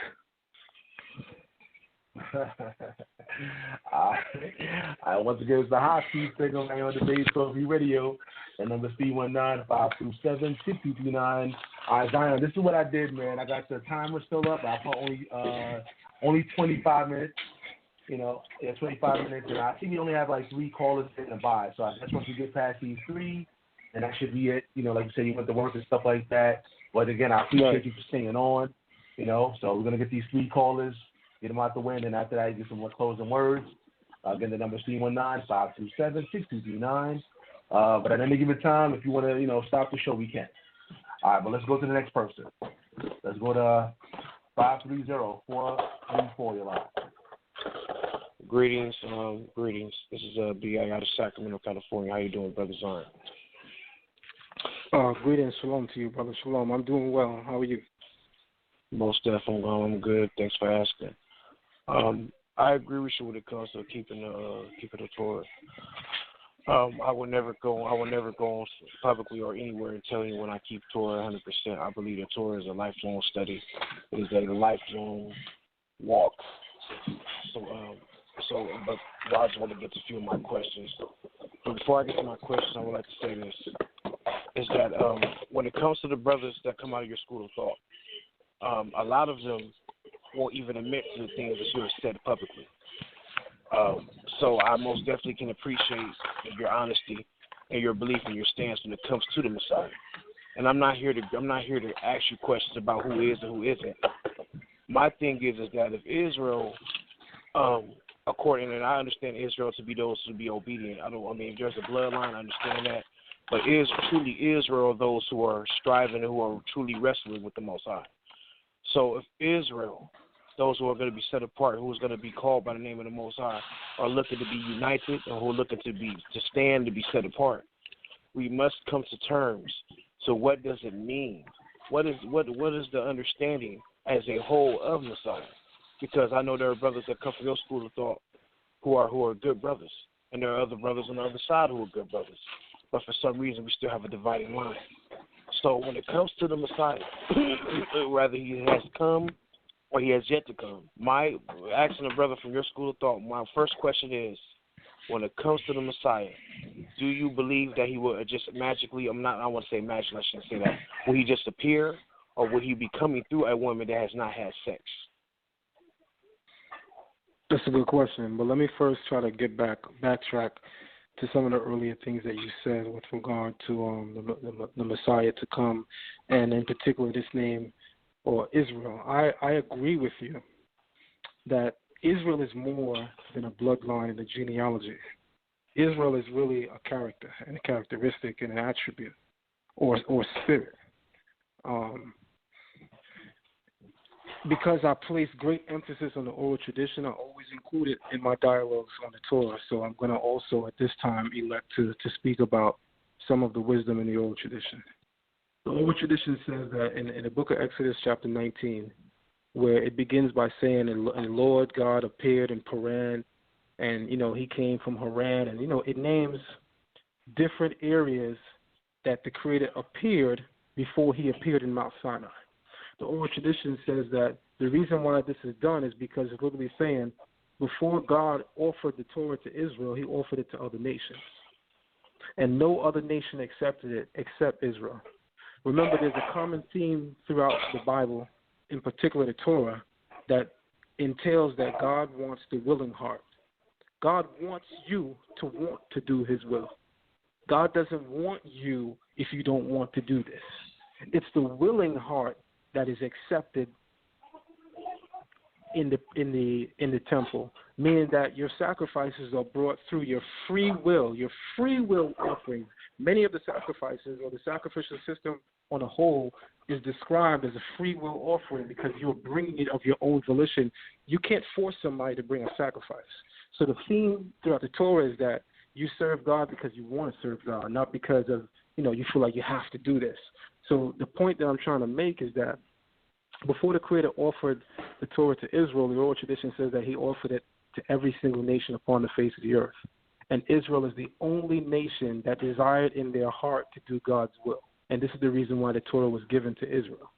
The sages go on to say that the name Israel precedes creation within itself, our very name, and that any nation that would have accepted the Torah would have been given the name Israel.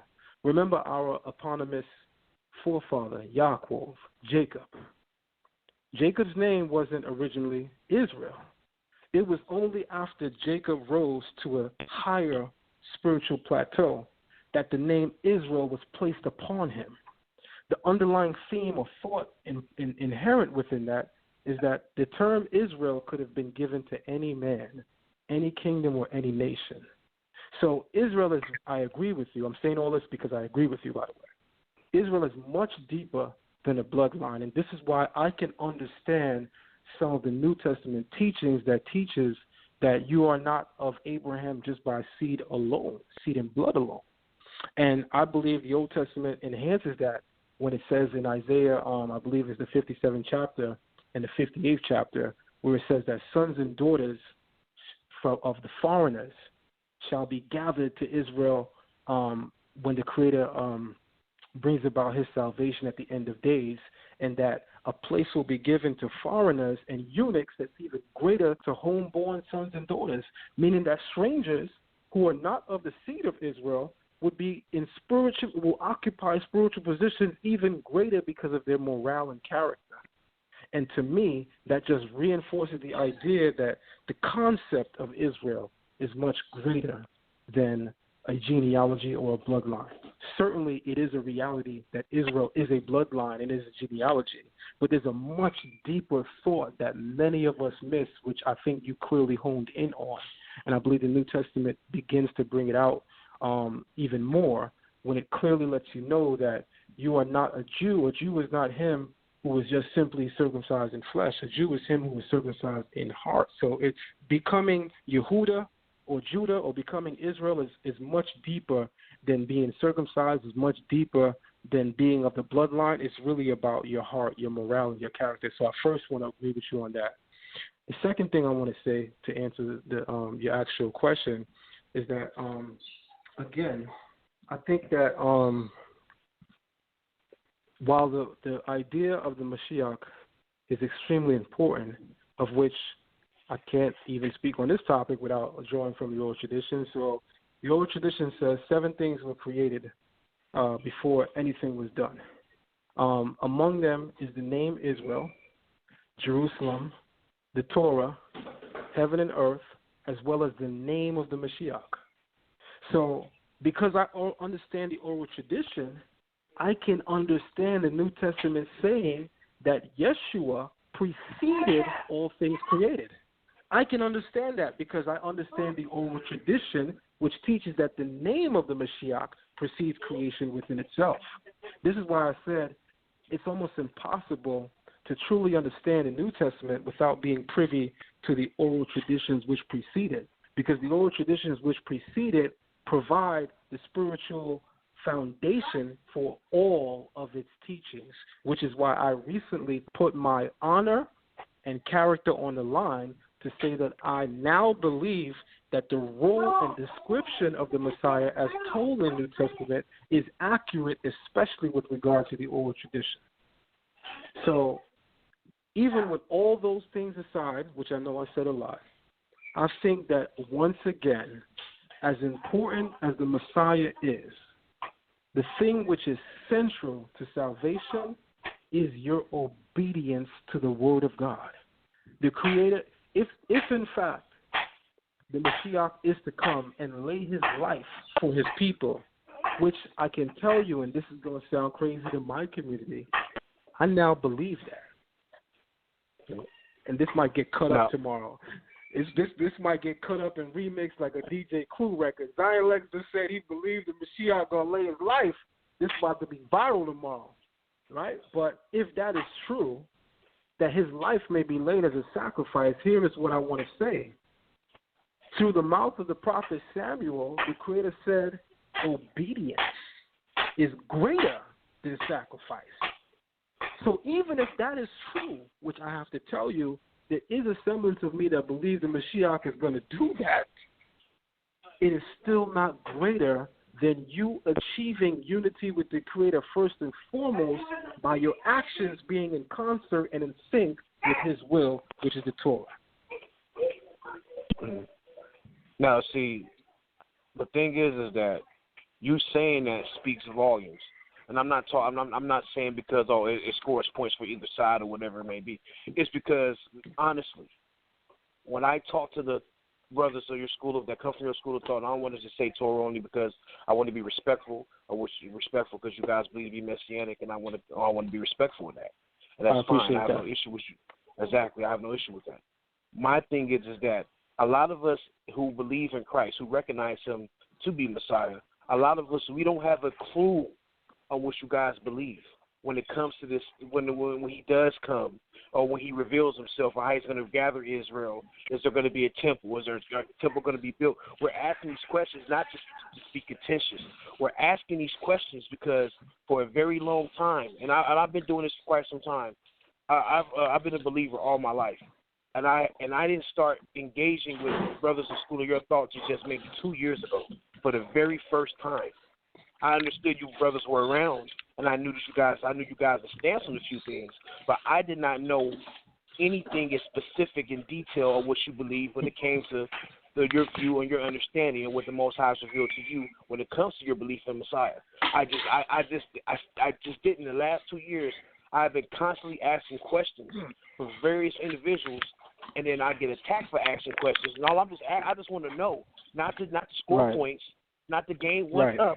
I just want to know because, and I'm going to say this, I get called an idolater daily. So now all of a sudden, if I am wrong for recognizing Christ as Mashiach, all I want to know is how is it that if I'm wrong, correct me in my error without constantly attacking and show me how am I an idolater? Because I can see certain things from what I've been taught and what I have studied and what I've researched. I don't find that in fault. I don't see I'm an idolater. And a lot of brothers will agree with me on that. So my thing is that we're constantly asking. Look, we're not asking to be contentious. I think what Brother Josh, he asked for a Tanakh only challenge. Look, we just want to be taught Tanakh. We're not asking to fight. We're not asking to argue. We just want to know something. Give us something, because a lot of brothers want to come together and be on better terms. I'm for that, but I can't build with brothers who wants to attack me personally. Because and I will sit back and admit to this. I'm not perfect either. I have said things I should not have said. You know what I'm saying as well. But I'm willing to bury the hatchet with other brothers and just you know what? Let's sit down and let's talk. I need to understand your understanding on this and that, because when it comes to us who believe in Christ, who recognize Him rather, it's common. A lot of people know where we go. A lot of people know the angles and the scriptures that we show that we are understanding on Christ. But culturally, when it comes to your brothers, to the brothers on your school of thought, we don't know where you guys go. Not because we're trying to attack. We just don't know. We don't have a clue. And I'm not just speaking for myself. I'm speaking for a lot of brothers who are considered top teachers top teachers who recognize Christ. So, and these are conversations I've had with Gary. Go ahead. Let me ask you this question. How old are you? I'm 34. You're 34. So let me do this real quick. 34. You were 8 years old when I came to knowledge of myself, because I've been in this way of life 26 years. Mm-hmm. And there's a reason why I'm even saying that. Me and you clearly have been around a long time. If you've been around all your life, you have 34 years in. I have 26 years in, but I was a little ahead of you just because of my age, right? But here's the point. Because we both have a lot of years in, there's a degree of love and understanding that we're going to have even amid our differences, which is why we're able to trade our differences of opinion amicably and in a loving, in a genuinely brotherly way. So the first part of what I want to say to you is I'm willing to give as much time as Sal would allow tonight to clarify for you whatever I can with regard to our position, because I've been around this community since 1994. I'm going to tell you that the community that I come from happens to be the oldest Israelite community outside of the Prophet Cherry, which is really not fundamentally Israelite because of a lot of their views. The fundamental genesis of the Israelite movement, most people will attribute to Rabbi Matthews. I literally come from the Rabbi Matthew schools, which is Shema Israel, which comes from Beth Elohim, which is the school of Rabbi Matthews, the commandment keeper. I'm still friends, and I still dialogue with his children, his grandchildren. So I come from that oldest community, which are all non-messianic. So I can tell you, because I'm privy to everything that everything that we stand on. And the first thing I want to clarify for you is, if you run into any Old Testament brother and they tell you that the Messiah to come is David, that person is as wrong as two left shoes. That is not the position held by scholarly Old Testament Israelites. That is certainly not the position held by Israelites who have been around the longest in this country, number one. And number two, any scholarly Old Testament or so-called non-Messianic Israelite is not going to be saying something, in my opinion, which is as wrong as two left shoes, that King David is the Messiah to come, simply because it says, and from David shall. I mean, I don't even want to insult people, so I think I should hold back on the way I want to say how I disagree with it. But I want to point out how ill-founded the argument that David is the Messiah is held by some in the Old Testament community, because, I mean, the book says, from David's loins shall he come. And then the book says, especially like in the book of Ezekiel, it says, and David shall be their prince. So they'd be like, see, David's coming back. No, because everywhere else is telling you that it's a descendant of David. And here they're using David as a template of the Messiah to come, not that David himself is going to be the Messiah. So, again, that's something that I can clarify with ease, and I do happen to be aware, and this is just recently, because I wasn't even aware that there were Old Testament Israelites that taught that, because in the community that I come from, and I visit a lot of Old Testament places, houses of worship, not just in New York but elsewhere, nobody's teaching that. So I could tell you beyond a shadow of a doubt, the Old Testament Israelites that are teaching that are YouTube and Facebook Israelites, meaning they don't belong to any congregation. They don't belong to any organization. Their knowledge of the Torah is based on what they're reading and what they're watching online. They do not belong to a temple that gathers and that meets. They are an island to themselves, and because they are right, they believe that what they think is right. You know what, Brother Zion? Let me just clarify. When I say all my life, I was born to a Baptist family, grandfather, great grandfather, ministers.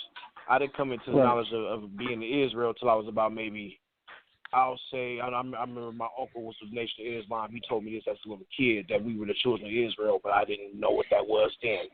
But as I got older, I think about the age of 20, when I started really getting the logistics, or really starting to really read it from what I heard from the other brothers online, from where I first heard it from, then at that time, I was around maybe 23, 24 years old around that time.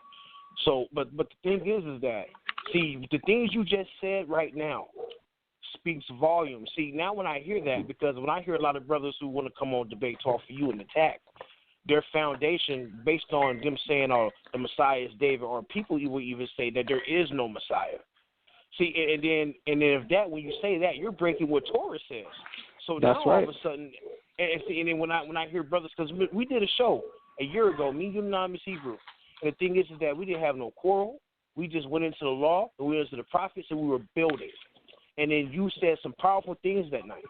So now all of a sudden, I'm sitting up here like, when it comes to brothers of your school of thought, I would rather just deal with brothers like you and you only, not to attack, not to critique in a negative form or negative way, but to ask honest questions, because I really want to build with brothers. I really want to sit there and actually understand, not because I'm looking to fight you. No, because I want to know, seriously, like you have some, we all don't know 100% what's going on here. Right. I can learn from any and everybody.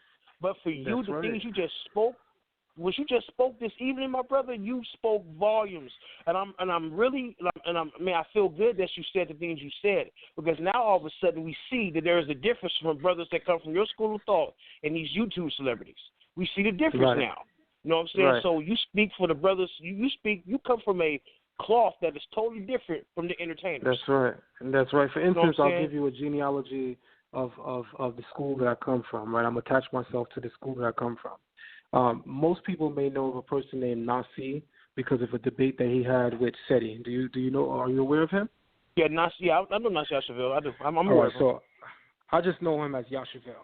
I don't know him as Nasi. Most people know him as Nasi because of the recent title he acquired, which is an extension of his father's title. His father is Ha-Nasi, or the Prince, and his brothers and himself, they inherited the term or the title Nasi. But I always knew him as Yashuvo because we grew up as teenagers. I attended his father's temple. His father's temple is called Shema Israel. It's the second temple I ever attended. I come from a house of worship called Beth Ab Shalom, located formerly on Remsen Avenue in Brooklyn. If I'm not mistaken, it's Remsen. I could be wrong. Clarkson. On Clarkson. I'm going back to 1993 and 4, so excuse my memory. Some people on the line probably wasn't born then, too. Excuse my memory. But from there, I went to Shema Israel. I joined the military ranks within Shema Israel, which is called SOG, which is an acronym for Sons of God, of which Nasi Yashuva was also a member of.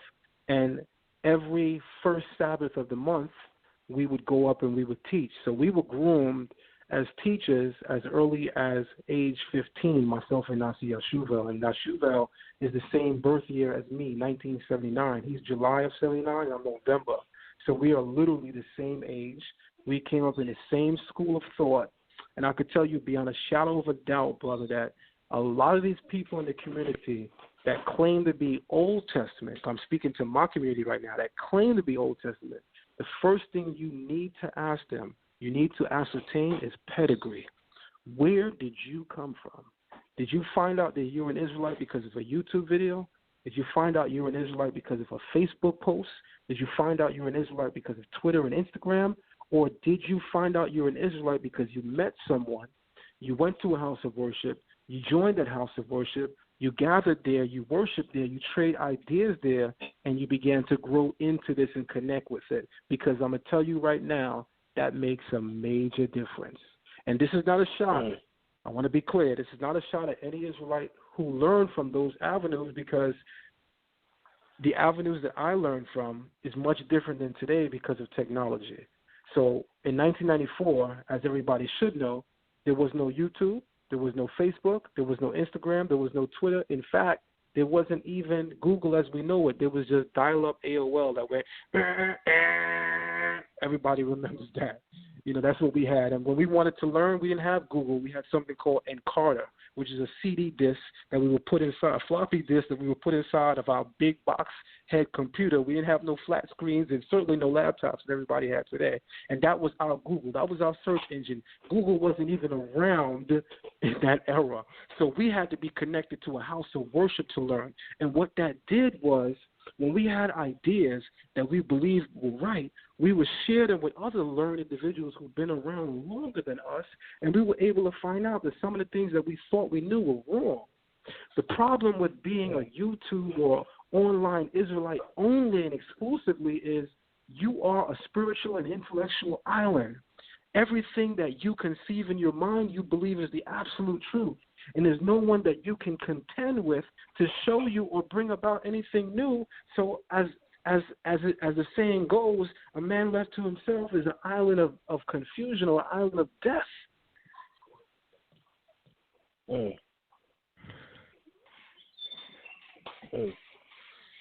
So brother, I'm saying all that to say that I'm going to make this real quick. I'm just saying that to say that some of the crazy things that you may have heard represented as being non-messianic, let me tell you, no, it's not.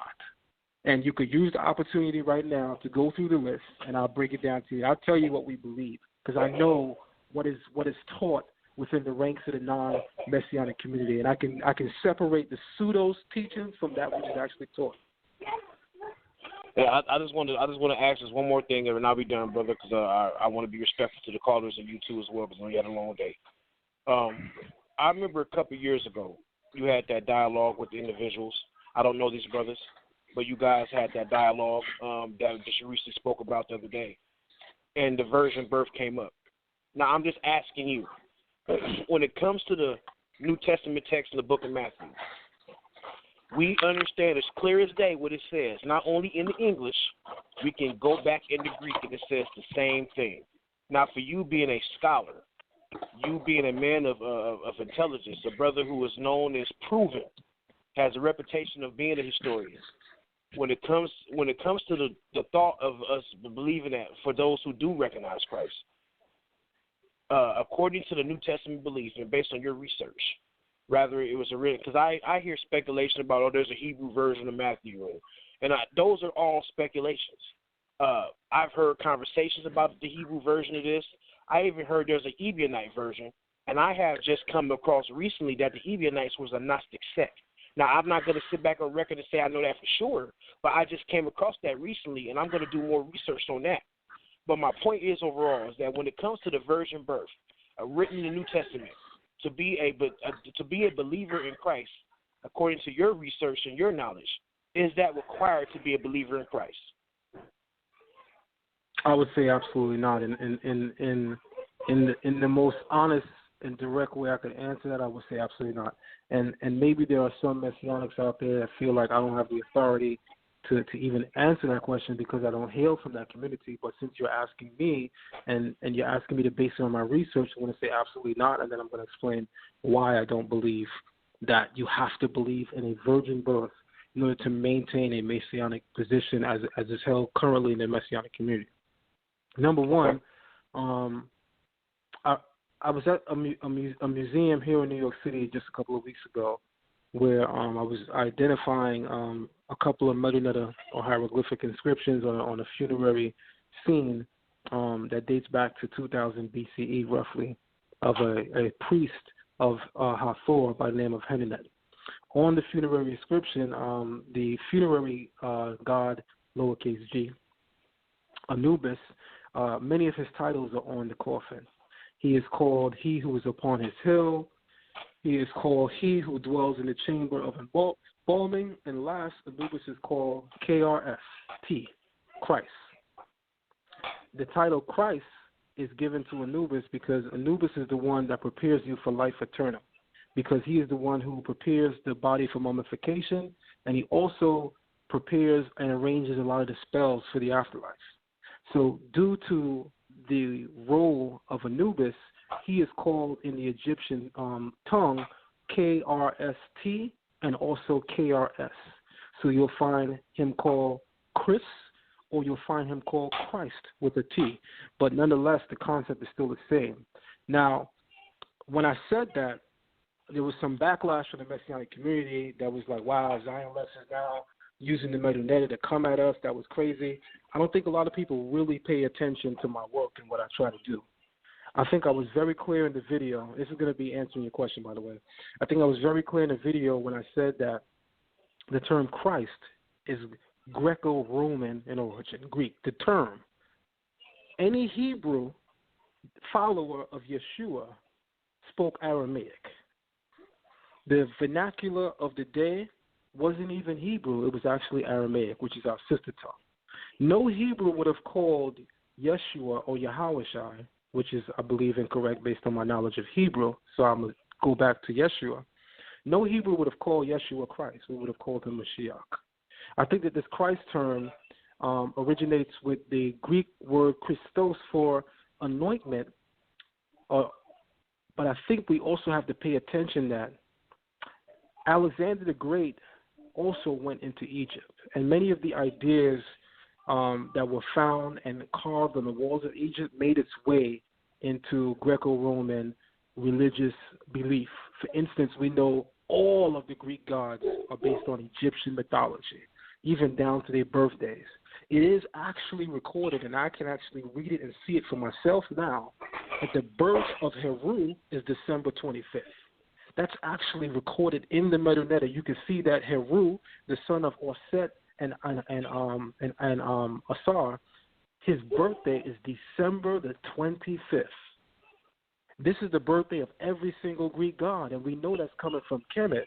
So the problem that I usually have is that I was trying to use the opportunity to show Israelites that even though we know the term Christ means anointment, and it would be akin or similar to what the Hebrew is talking about with Mashiach, which is an anointed leader, I would still believe that we should defer from using the term Christ because of its correlation to the title of Anubis.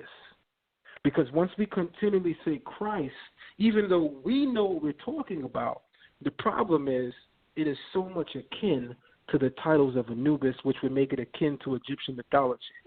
But I also want to stress again that when I made the statement, it wasn't an attack on the Messianic community, because I believe any Messianic with common sense knows the followers of Yeshua were calling him Mashiach and not Christ.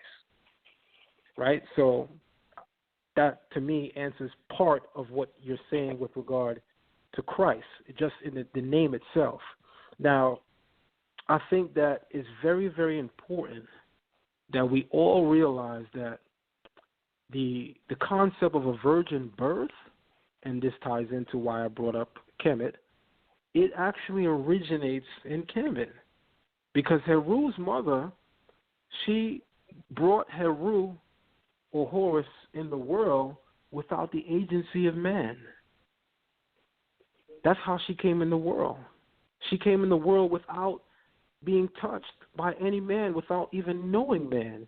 And this is the world's, I want to say, second immaculate conception, because of my knowledge of Sumer, I realized that there's an earlier immaculate conception in Sumer with Semiramis, all right, and Nimrod, and their son coming out on December 25th also. So the point that I'm making is that we don't find a virgin birth in the Torah, which is the foundation of our belief. I don't think any Messianic alive will argue that the Torah is the foundation of our belief. We're not going to look in the Berit HaKadasha, the New Testament, any of its books, to establish that this particular book and this particular passage is the foundational core of our belief. No, we all agree the foundation and core of our belief is the Torah.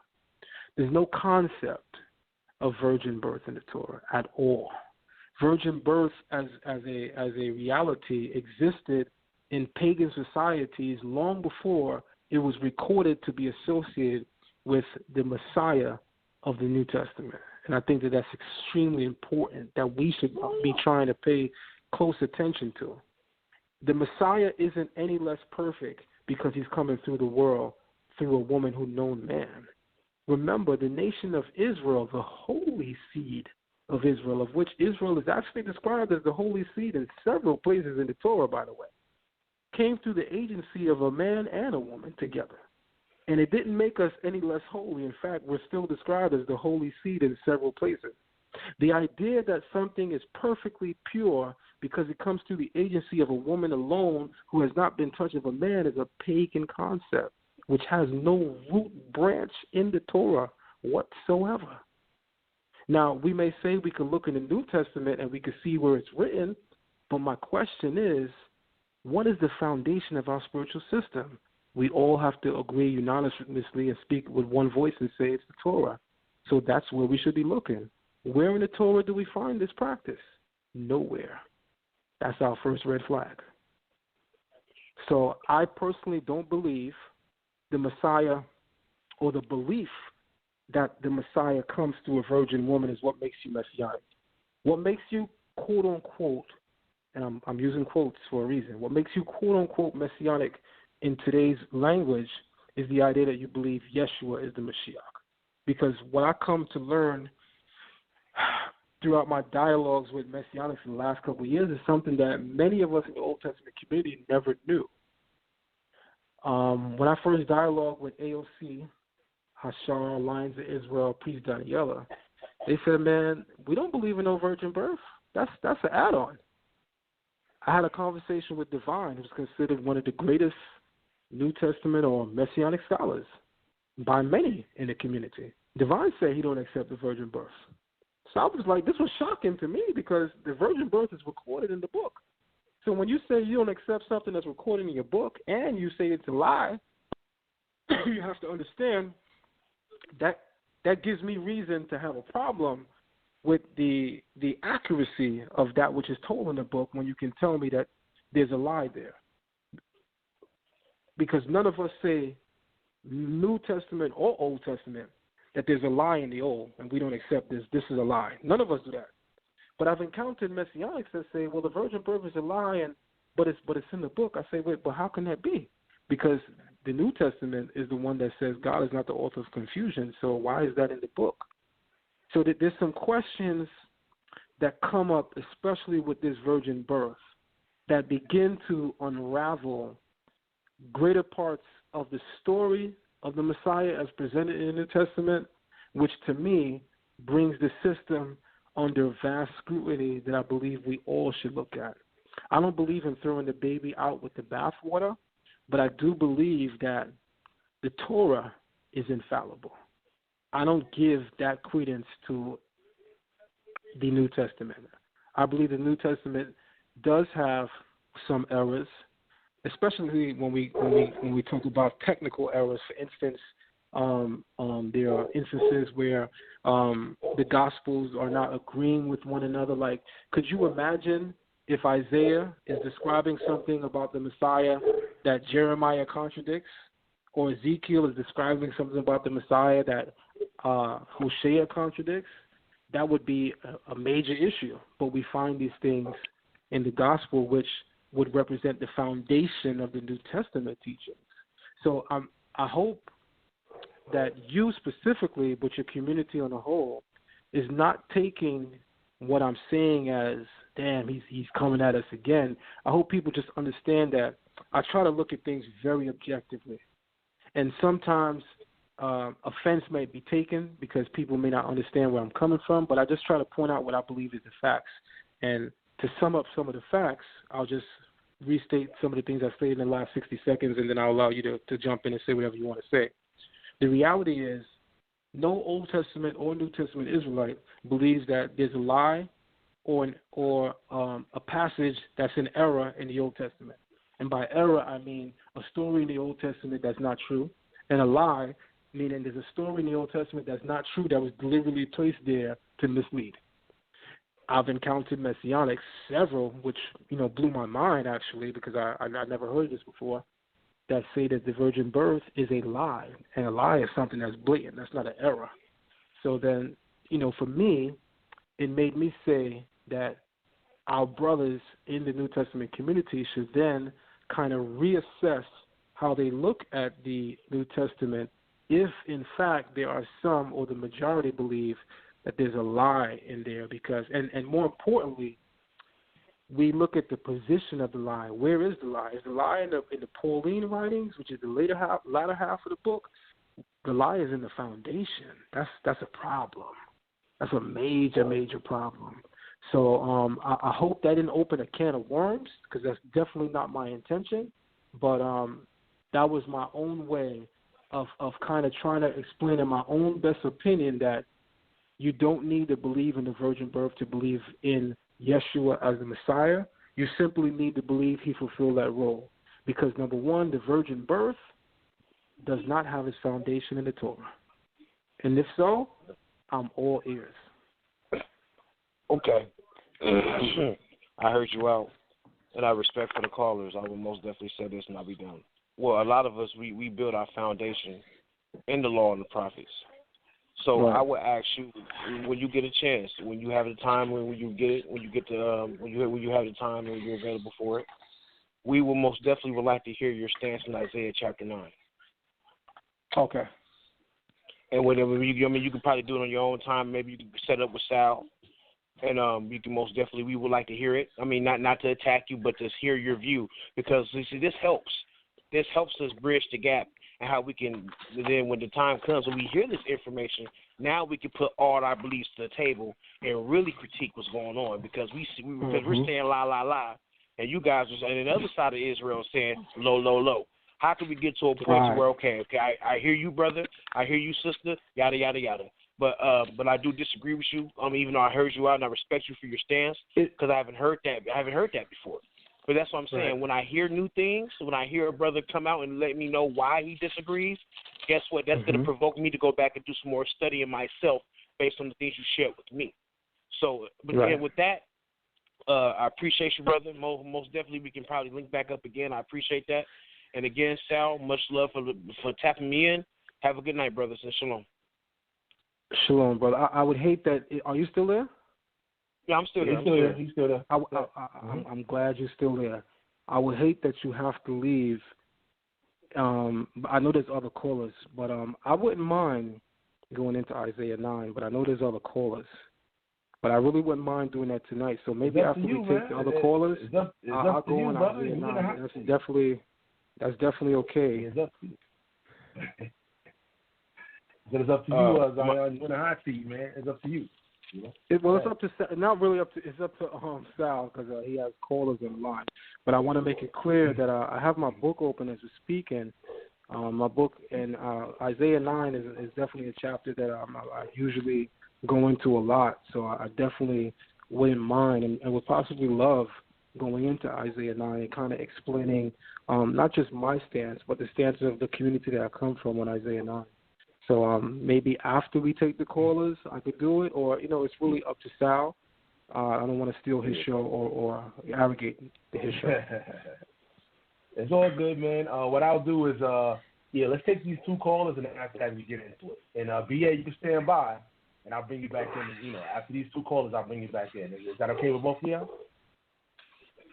Oh yeah, hey. Well, like I said, that's fine. depending on the callers. You know me, Sal. I'm working nights right now, so I can only. Oh tap yeah. True. I got you.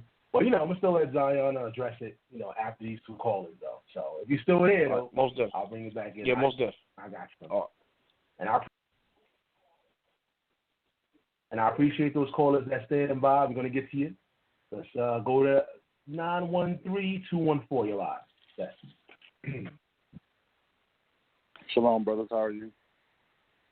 Hey, Shalom. What's going on? Hey, Shalom Lakar. Brother, this is Khalid bin Israel. And my question is in regards to how much of how big of an impact was us being in Egypt affecting the way we set up our priesthood, our language? How big of an impact was Egypt on Israel? You asked a major question, brother. I had this dialogue in part with my mentor just 2 days ago, where I said to him that now that I'm learning the Metanetta, I found a lot of correlations between the language in Kemet and the language in the Torah. Even with regard to some of our titles, you spoke of the priesthood, some of our titles. When we want to say prince in Hebrew, there's a couple of ways that we could achieve that. We could say Nasi, and we could say Sar. The term rabbi, most Israelites don't give into because they say, that's the rabbis, that's the Europeans, and, that's the Jewish man title, and, we don't call ourselves rabbi. But the reality is that's not true. So let me answer your question by first breaking this down and then going into your question because it's totally related. The term rabbi is a 6th century BCE term originating with Israelites in Babylon. There's no European kingdom on the world scene yet. Yes, we have Greeks as a civilization already. The Romans haven't really organized yet, but they're there. The barbarian tribes are also there, but the most sophisticated among them is the Greeks, but they have not organized on that level yet. Remember, they don't come into the Persian Empire where they defeat the Persians when they come on the world scene. But certainly during the Babylonian era, they weren't in the position of power. They were in the position of gathering their strength at that point and beginning to organize into city-states, into a formidable army that could go out and test and challenge other superworld powers. But the point that I'm trying to make is that the very first time that the term rabbi is used, we find it in Babylon. It's actually a Babylonian title. And in the book of Daniel, Nebuchadnezzar makes Daniel a rabbi. You find that in the book of Daniel chapter 2. It literally says that Nebuchadnezzar called Daniel, and it says that he made him great. The word in Hebrew literally is rabbi, so he made him a rabbi. A rabbi is a master teacher or someone of importance or a great individual. That's what it literally means. And then the Israelites of that era began to use that title. For instance, we're living in America today, and I live in New York City. In 1989, we had a black mayor by the name of Mayor David Dinkins. I remember it like it was yesterday. I was 10 years old in 1989, and he became mayor. Now, David Dinkins was actually attending many Israelite services. David Dinkins knows he's an Israelite.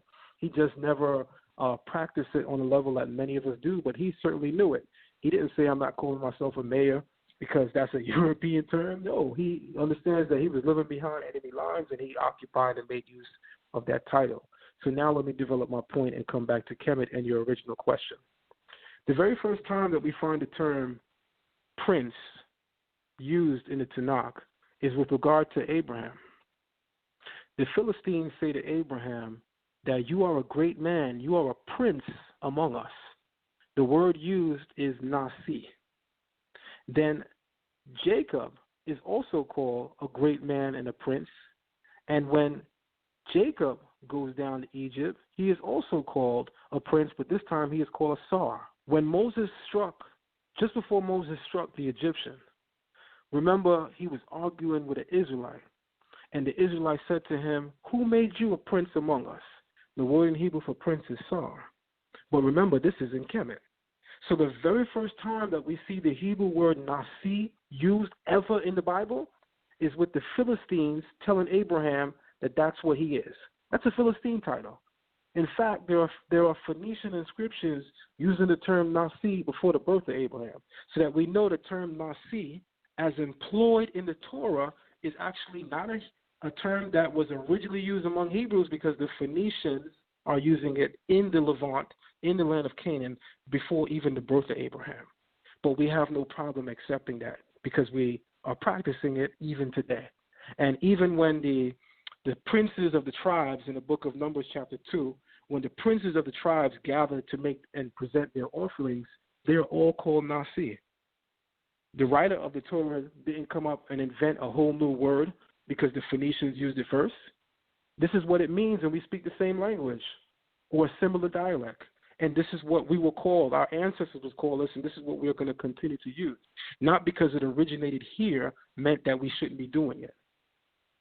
You see, one thing that we have to learn when we put on our historian cap is that culture evolves. And culture is not something that always originates in-house. Your culture is 9 out of 10 times influenced by your environment. For instance, Israelites today don't dress like Israelites 2,000 years ago, not because we're inherently flyer than them or different than them, but because the surrounding nations dress differently. Period. And it's a different time. Abraham didn't dress like Noah. Noah didn't dress like Adam. King David didn't dress like Ezekiel. Ezekiel didn't dress like Daniel. Culture evolves, culture changes, and sometimes culture is influenced by outside nations. What the Torah prohibits is us taking on influences that are pagan in origin. Now, if the term Nasi is a pagan title, meaning if the title itself is offering obeisance to an object of worship, then yes, maybe we shouldn't be using it. But if the title just means leader, there's nothing wrong with using it. So what I found in my studies is that the term Sar that we're using in the Bible, which was first described through Phoenicians to us, is also originating in Kemet. So we're using these titles. But the term priest is unique because a Kohen or a Kahan is not even used in Sumer. So that's a unique Hebrew term that it can only be found among the Hebrews or among the Israelites, which is what we call our priest, obviously a Kohen. Because a priest in the world of Kemet is a Hem Netcher. Hem literally means body, and Netcher is the Kemetic word for God. So the priest in ancient Egypt was called the body of God because what? The body is what? The vehicle of the soul. So the priest in Egypt was called the Hem Netcher, or the body of God, because the priest was considered the physical expression of the unseen God. So that's why priests in ancient Kemet are called Hem Netcher. Now, when you look at the priestly structure in ancient Kemet, herein would lie any real correlation. And to be quite honest, from what I've looked at so far, there's no correlation between the Kemetic priesthood and the Israelite priesthood. In fact, they're vastly and uniquely different. Very, very different. One of the things that we do have in common is the fact that in order to become a priest, you have to be circumcised. So there's a scenery in Kemet that shows men circumcising men. And then there's immature Israelites that see that and say, oh, look, there's men playing with other men's penises and they're gay. The reality is, if you look at the scenery, you'll see that there are priests that are circumcising, and which means they're initiating other priests into the priesthood. And by initiating, circumcision is the ritual through which they become initiated into the ancient Kemetic priesthood. But Israelites will see that on the wall, and because many of us don't read the glyphs, or many Israelites don't read the glyph, which would give you an explanation of what's happening, we immaturely say, oh, Kemetic people are playing with penises on the wall, see, they're gay. When the reality is, our own book tells us that Abraham was 99 years old when he got circumcised, and he circumcised every male in his household, of which he wasn't just circumcising young boys, he was circumcising grown men. And guess what? He had a whole Lewi too. So we have to reach a point where we are mature in our scholarship and not petty, and more importantly, not lousy and sloppy with how we assess information. The main thing that would differentiate the Israelite priesthood from the Kemetic priesthood, even looking at circumcision, is that, remember, the children of Israel in the Bible or the Torah, we're described as priests from the womb. The children of Israel are literally said to be priests from the womb. Every male of the Israelite lineage is considered a priest from the womb, and then remember, the Creator took that and gave it to the house of Aaron. But even with that being said, the prophets come later and still say the statement that still is true, that we are priests to the nation. All of us, men and women, we are priests. The house of Israel are priests to the nation.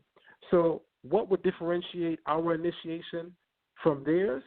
Israel is a priest from the womb, hence why we are circumcised literally from the womb 8 days later.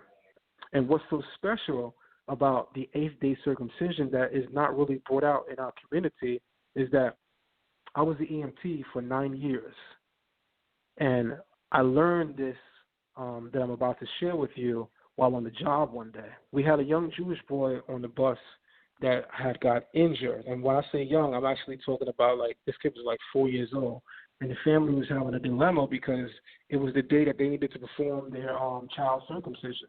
But the hospital that we was bringing them to was different than the hospital that they would have had their child circumcised at. So what wound up happening is the child had to be brought to the hospital that we were at, so we were all there to witness some of these things that went on. And what I learned just by being there, and then I actually went back to corroborate it through research, was that on the 8th day of birth, all children, male and female, have an overabundance of vitamin K in their system. So whether you're a woman or whether you're a man or whether you're a boy or whether you're a girl, on your 8th day of birth, there's a vitamin K spike in your blood. Why is that important in this conversation? Vitamin K controls clotting. Vitamin K is what helps also amid several myriad other properties and functions that vitamin K has. One of the main properties with regard to blood is that vitamin K helps the blood to clot. So that the perfect day to circumcise a child, especially in ancient times when there weren't, hospitals that were sophisticated like what we have today, would have had to been on the 8th day, where you have an overabundance or vitamin K spike in the blood. But you have to ask yourself, how would these people even know that? That means that we know that the laws in our Torah is divine because the science within the Torah preceded modern science. Modern science just figured out that vitamin K, there's a spike of vitamin K on the 8th day of birth. They literally just figured it out. This was not something that was known throughout the ages, especially in the West. But our ancestors knew it by way of the Torah. So through my assessment of looking at Kemet, I can tell you from firsthand experience by actually reading the glyphs, there's no real correlation except that they do practice circumcision. They do have offerings. there is a sacrificial system, but they do also sacrifice pig, Right. which is, that's an abomination. Absolutely. Right. Absolutely. And they would actually be ruled out as priests in our priesthood simply because of the idolatry aspect of their spiritual system. Like, they go through a whole series of bowing down before various statues and making various offerings until they get to their chief deity. Any Israelite priest, you do that with the first statue, your life is cut. You're done. Right. So if you ask me if there is a correlation, it is the fact that we have a priesthood, which is very general, and then it is the fact that we have circumcision, but our circumcision is from the womb. We are sacred in the line of repping the Creator from the womb. That's different. That's what made us so special to the Egyptians, because the Egyptians knew what circumcision meant because their priests underwent it. And they was like, wait, their God is circumcising them from the womb. What they trying to say about our God? They have a connection with their God that begins from the womb? That's different. That's different. Absolutely. Now, brother, let me, if I can make a request of you, but before I make my request, I'd like to make a statement. I would like to get with you in regards to the future Messiah to come. Because here in Kansas City, brother, we don't have a congregation like that. We don't even have elders around here that really can teach at the level of where you come from. And so, to say this, a lot of our brothers have had to learn from YouTube or whatever, or what so have you. And then there are some elders that it is David. So, and I'm guilty of teaching that myself. So let me go on the platform and go on record and saying that. But I also want it to be known that I would like to get with you in regards to that teaching. And just, is it possible, Sal, I could perhaps pass you my number and you can give me a call? Absolutely. Well, I'll tell you what you could do right now without having to say your number live on the line. My email is real simple. ZIONLEXX@gmail.com, and Lex has 2 X's. ZIONLEXX@gmail.com or 613-LearnTorah@gmail.com. Is the Learn Torah capitalized or all lowercase? However you want it. Capital, it doesn't matter. It'll go through either way. 613-LearnTorah@gmail.com. And I'm not even connecting you with someone else. Those are directly my emails. I've had a house and study called Learn Torah now for the last 17 years that I oversee. So if you reach me at 613-LearnTorah@gmail.com, you're connecting with me. If you reach out to ZIONLEXX@gmail.com, again, you're connecting with me. My brother, well, I'm going to put that in the description box, too. I'll put that in the description box for the people out there. Go ahead, continue. Well, brother, I won't hold you up because I know you had a long day and I know how that feels. But man, I appreciate your time. I appreciate your efforts for the community and your scholarly work. And Sal, I appreciate you for patching me in and for the work that you also do for the community. Both of you brothers should be applauded for what you do for the people, man. Shalom, shalom. Thank you very much. Shalom, shalom, brother. Thank you very much. And I also appreciate the fact that Sal opens his platform to us as well. So I want to again take the time to thank Brother Sal. Thanks a lot, man. I appreciate both of y'all. Most definitely. Thanks for calling in, man. The people make up the show. Debate talk for you, So I appreciate it. Definitely. No problem. But we got one more caller, Stan. We got one more caller. And after that, we're going to hear some words from Zion, anything you want to bring out. Let's go to 770-609. You're live. Hey, shalom, shalom. Peace. How y'all doing, brothers? Doing well, brother. Shalom, shalom. Hey, what's up, Zion? Hey, this is Kyle, brother, from down here in Atlanta, Georgia, man. Haven't talked to you in a while. Hey, what's up, man? Man, you see how you do me? Of course, dirty. No. Yeah. What's up, man? Man, it's all love, man. But look, I've been studying some things for a few months here, and I just wanted to kind of bounce some ideas off you because, you know, sometimes it's good to get ideas from people who you don't agree with all the time, you know?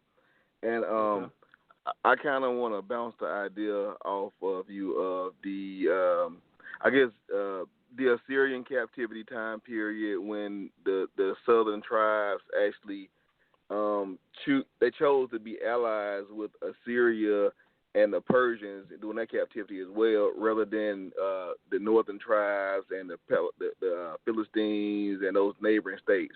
Like, what was the rationale from what you're getting for them choosing to side with them rather than to side with the northern tribes?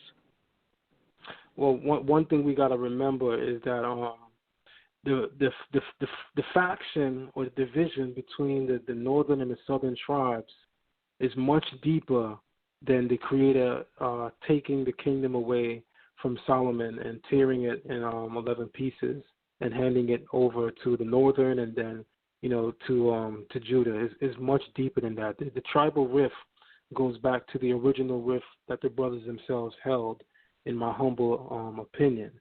Now, the logic of Judah not aligning himself with the northern kingdom, but actually choosing to align himself with the Assyrians and even in some cases Egypt before they even chose their own brothers, is similar to what we see today. So let me first bring that out. You know, because you know me, I want to say to a certain extent personally. Yeah. I know you, and I also want to say to a certain extent personally. So we both know what I'm about to say is very true. You know, you have Israelites in the community that have a greater relationship with Brother Polite than they do with Brother ZION LEXX. There's Israelites in the community that have a greater relationship with Brother Polite than they do with Captain Tazariak. To me, this is absolute insanity. Like, we may have division, we may have arguments, but to the extent that we show, and this may be wrong to say, but I think people understand what I mean when I say it because of the way he attacks us. You got more love for the enemy than you do for your brother. Something is mathematically wrong. Mm-hmm. So the logic in Judah, in my opinion, just to answer your question and then to give you back the mic, the logic in Judah aligning himself with Egypt and Assyria before he aligns himself with his own brother is hatred for his own brother. But in the case of Judah, it was for more reasons right than wrong, because remember, the northern kingdom went wacko way before Judah began to sin and fall off course. Remember, starting with Jeroboam, you now got the golden calf all over again remixed. You now have a temple in Samaria that is now at rival with the temple in Jerusalem. These are all northern kingdom inventions. The people are going and bowing down to idols now. Remember, Jeroboam set these things up. So, and remember, to show you the wickedness of the northern tribe being even greater than Judah initially, what tribes were exiled first? The tribes in the north. They was kicked out first. Why? They was wicked as hell. So yeah, the tribe of Judah, rightfully said, I'm not aligning with you. You ain't with God, period. And on top of that, some of y'all trying to kill me. So yeah, it makes it kind of make more sense to have an alliance with Kemet or have an alliance with Assyria because they're more trustworthy. And that's even crazy to say because they're not my brother, but still, that was the reality. That was the climate that they were in. Gotcha. I mean, I definitely understand. I respect your perspective on that, and that's where we kind of differ. You know what I'm saying? In I guess in holistic opinions, because I see that the northern tribes were actually keeping their indigenous religion and their indigenous belief system. Because when we look at the different anthropology, different archaeology found throughout the entire land of Canaan, we actually see that they actually had multiple deities. They worship multiple deities throughout into a period of time when the Assyrians and then the reform came about. And so, like, I see it being like a more of a smear campaign in order to create a greater state of the theocracy in the new founded Judea, to kind of bash them and say that, hey, this is why they were taken into captivity, because like when you do like I'm sure you've done this, but like when you do like look into like and I'm speaking to other people, look into like cultural comparisons, the Ugarit tablets, and the just pretty much anything that's around that area, you know, and also like the Amherst 63 and Elephantine Papyri. It shows that they all worship other deities. They had one deity that was on top of them, you know what I'm saying, one Most High. And so, like, I see it as, like, kind of a decision that they had to make where they had to either, you know, kind of not go extinct, basically, and stay alive. And this is also relevant, and this is presented in a book called Rescue of Jerusalem, and also another book that's called Egypt Saved Jerusalem, or Egypt Saved Israel, excuse me. And it actually goes into a great detail about how the southern tribes actually turned their back on the northern tribes and actually converted to a new religion through Zoroastrianism. And that's kind of like the divide where you see where I'm going with this? Yeah, unfortunately, yes.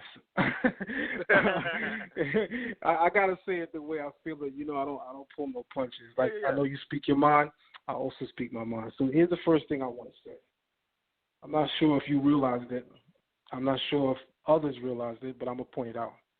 You realize you had to first go outside of the Torah to even give credence to the logic you just presented? Absolutely. All right. I hope that's the first red flag. I hope that's the first red flag for you, if you're not aware. You actually had to go outside of the Torah in order to give credence to that logic, because you couldn't find in the Torah where Judah was more wicked than the northern tribes. But more importantly, you also skipped over the fact that the biblical prophets, who I'm assuming you believe actually spoke the word of God like most of us believe, condemned the northern tribe because of their practice of worshiping other gods. So I'm almost totally unimpressed at the fact that you could reference 2 to 3 books, which I'm almost sure is written by Europeans or non-Israelites, that are looking at historical data, which I don't disagree may be in existence.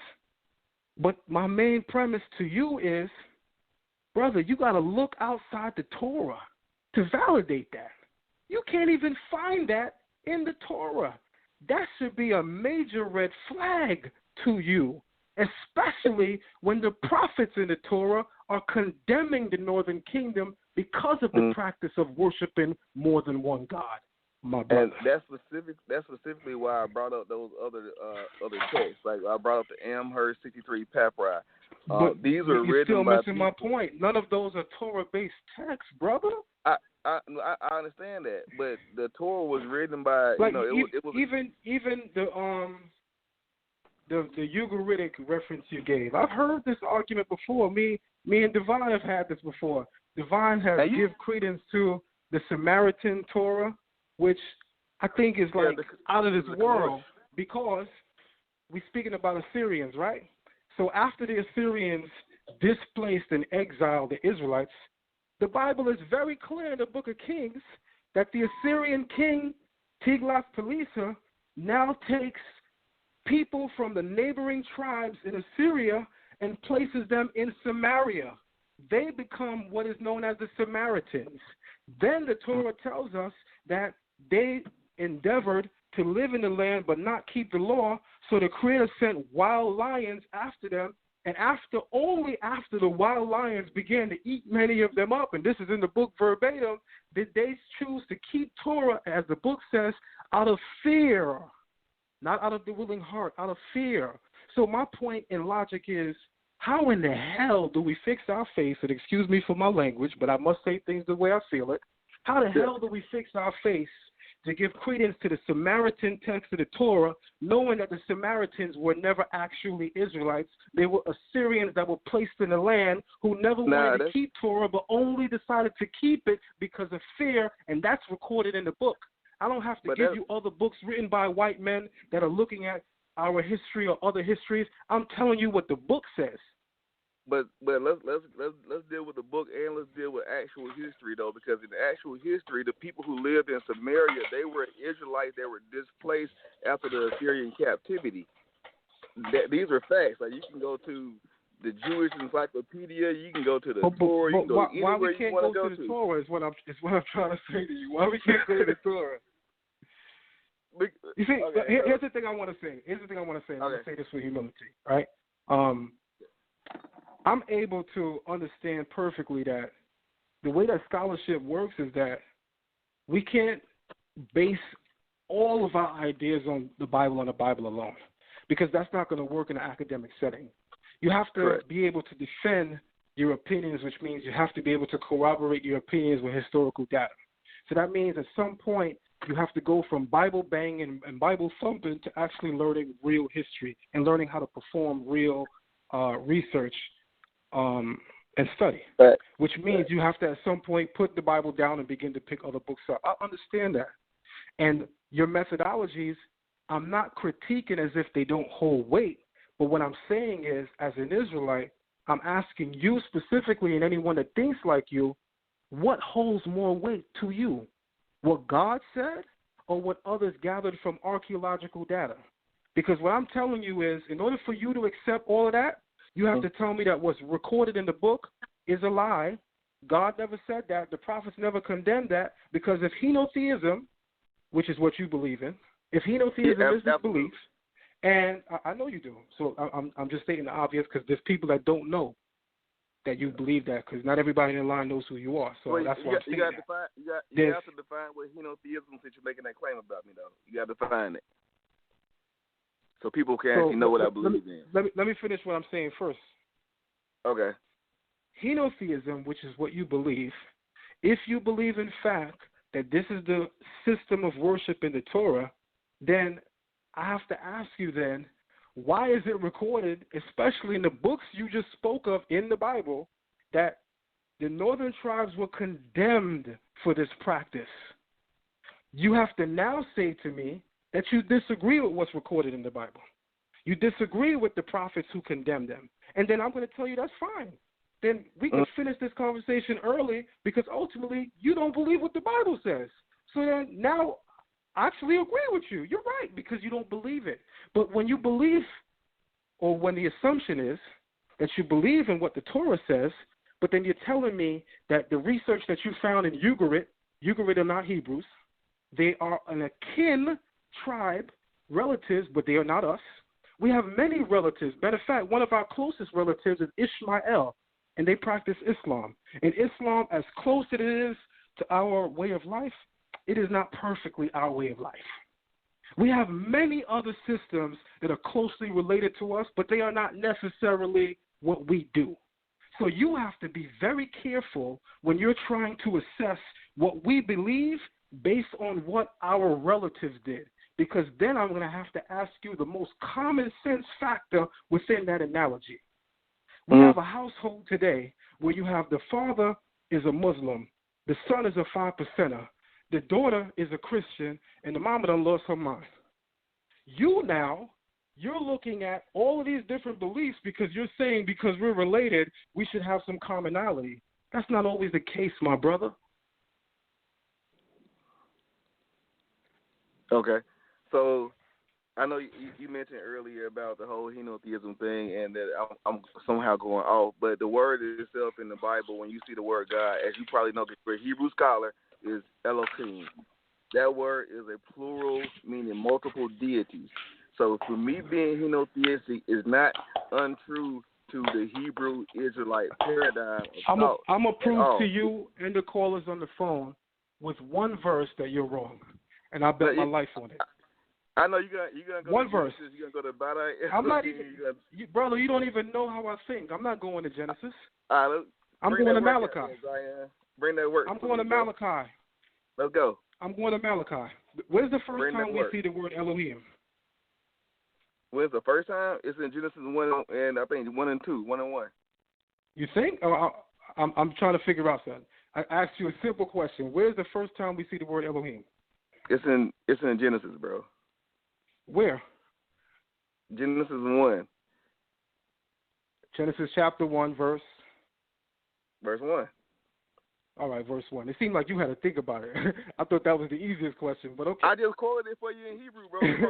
I'm just saying, You know I'm gonna be a stickler on you if you're gonna enter this realm. You know, it's all love, man. You know, I give you It's all love because we with regard to our differences, we still have some semblance of respect and love for each other. So even though we lightly jesting, obviously there's still love.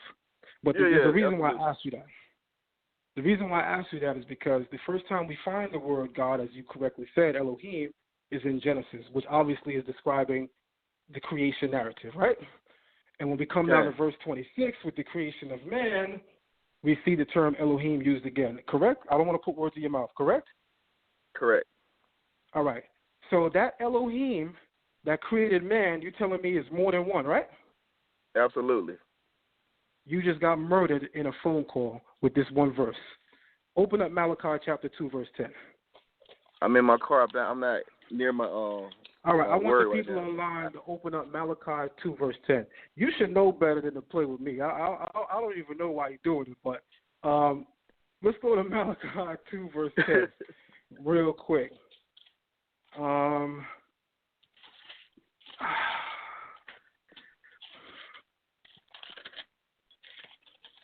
Malachi verse 2, verse 10. Chapter 2, verse 10 says, Halo av echad le kulanu, halo el echad baranu. Have we all not one Father? Rhetorical question. Did not one God create us? Rhetorical question. Why then is one person betrayed by another in order to defile the covenant of our forefathers? Malachi chapter 2, verse 10 says, if we all have one Father and one God created us, why are we betraying the covenant? In other words, why are we acting like there's more than one God? Because if we're not following the Torah, we're acting like there's more than one God because we're following other things. So the prophet Malachi first says something that we all can acknowledge in the form of a question. I'm not finished, brother. I'm not finished. All right, my bad. He asked us a question. Right? I'm not finished, brother. He asked us a question in the form of. Hold on, let me get it out, brother.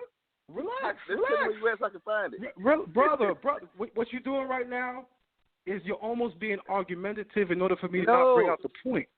So I'm just asking allow me to finish my point. On my Bible app, bro. All right, allow me to finish the point. We're in Malachi 2, verse 10, brother. All right, thank you. All right, I thought I said that about 4 or 5 times before you asked again. But anyway, Malachi chapter 2, verse 10. The prophet Malachi asked a rhetorical question to the people. Do you understand what a rhetorical question is? Did the brother drop off the phone? Nah, he's still there. Go ahead, brother. 770. Do you understand? Yep. I have a question. Do you understand what a rhetorical question is? Hello? Bro, you know. Now, ask you a question. Do you know what a rhetorical question is? All right. Let me ask Brother Sal since I can't get participation. Brother Sal? Hold on. 770. You still there? He's still there. Go ahead. He's still there. I'm here, man. I'm talking. I'm like, y'all ignoring me. I can hear y'all. But we can't hear your response. So, yeah, go ahead. Mm-hmm. Do you know what a rhetorical question is? Yes, sir. I didn't hear him. Sal, did you hear that? He said yes, sir. Mm-hmm. Okay, so can you? But I asked a question. What is a rhetorical question? It's a question that's not necessary response. It's something for you to think about and contemplate on. I'm going to first say incorrect. A rhetorical question is a question that assumes we all know the answer to and we're all in agreement with. When I ask a question that is rhetorical, it is not because I'm seeking an answer that no one in the room knows. I'm reinforcing something that we all should know. Malachi chapter 2, verse 10 asks a rhetorical question when it says, have we all not one Father? And he's speaking to Israelites. Answer is yes. The next verse says, did not one God create us? Now here's where I got you. You said the term Elohim means more than one God. You said in verse 26, when Elohim created man, it was more than one God. Malachi 2 verse 10, and by the way, Malachi is a prophet. Me and you could be wrong, but I'm sure the prophet of God is not wrong. Malachi refers to the one who created man as one God. And guess what the word for God is here? It's El in the singular. But you say Elohim means more than one person. But Malachi 2:10 says, has not one El created us. But you said Elohim is more than one.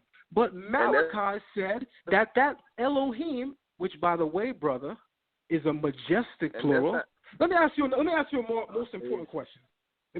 important question. Yeah, I know. How long have you been? Let me ask you a more important question. I think everyone in the room will agree that this question is very important. How long have you been reading Hebrew? Okay. You know I've been reading Hebrew because you started teaching me, man. Come on, don't don't do that. What I'm not doing is laughing. What I'm doing is being serious, and I asked you a very simple question. How long have you been reading Hebrew? About 2.5 years. In 2.5 years of reading Hebrew, you know that Elohim is this plural word that means more than one God. And you're ready to challenge somebody who has 20-plus years in the language because of the 2 years you have and others that may agree.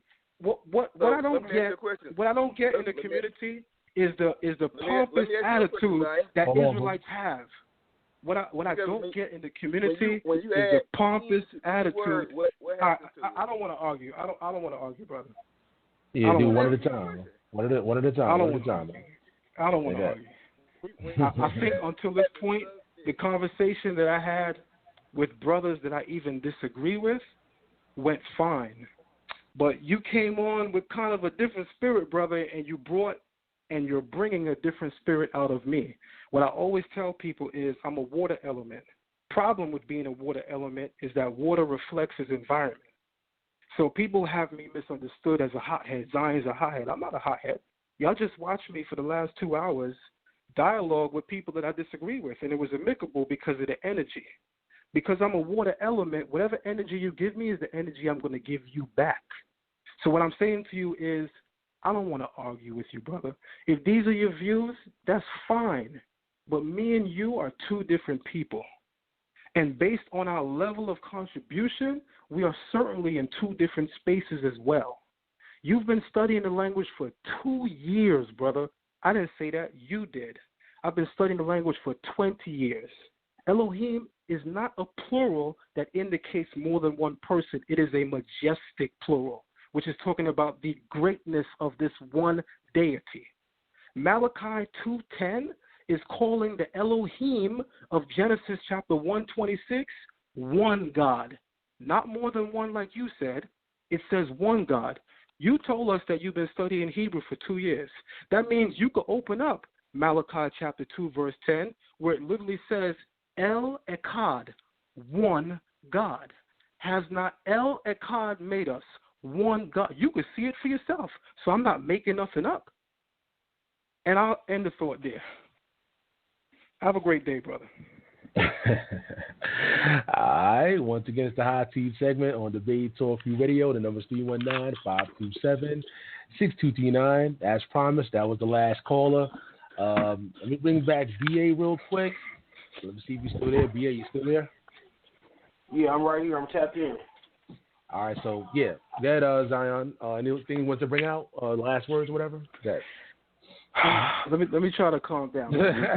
You know, one thing that's beautiful about our people is that there's 12 tribes that make up the nation of Israel, so there's all different personalities, and sometimes we're gonna clash.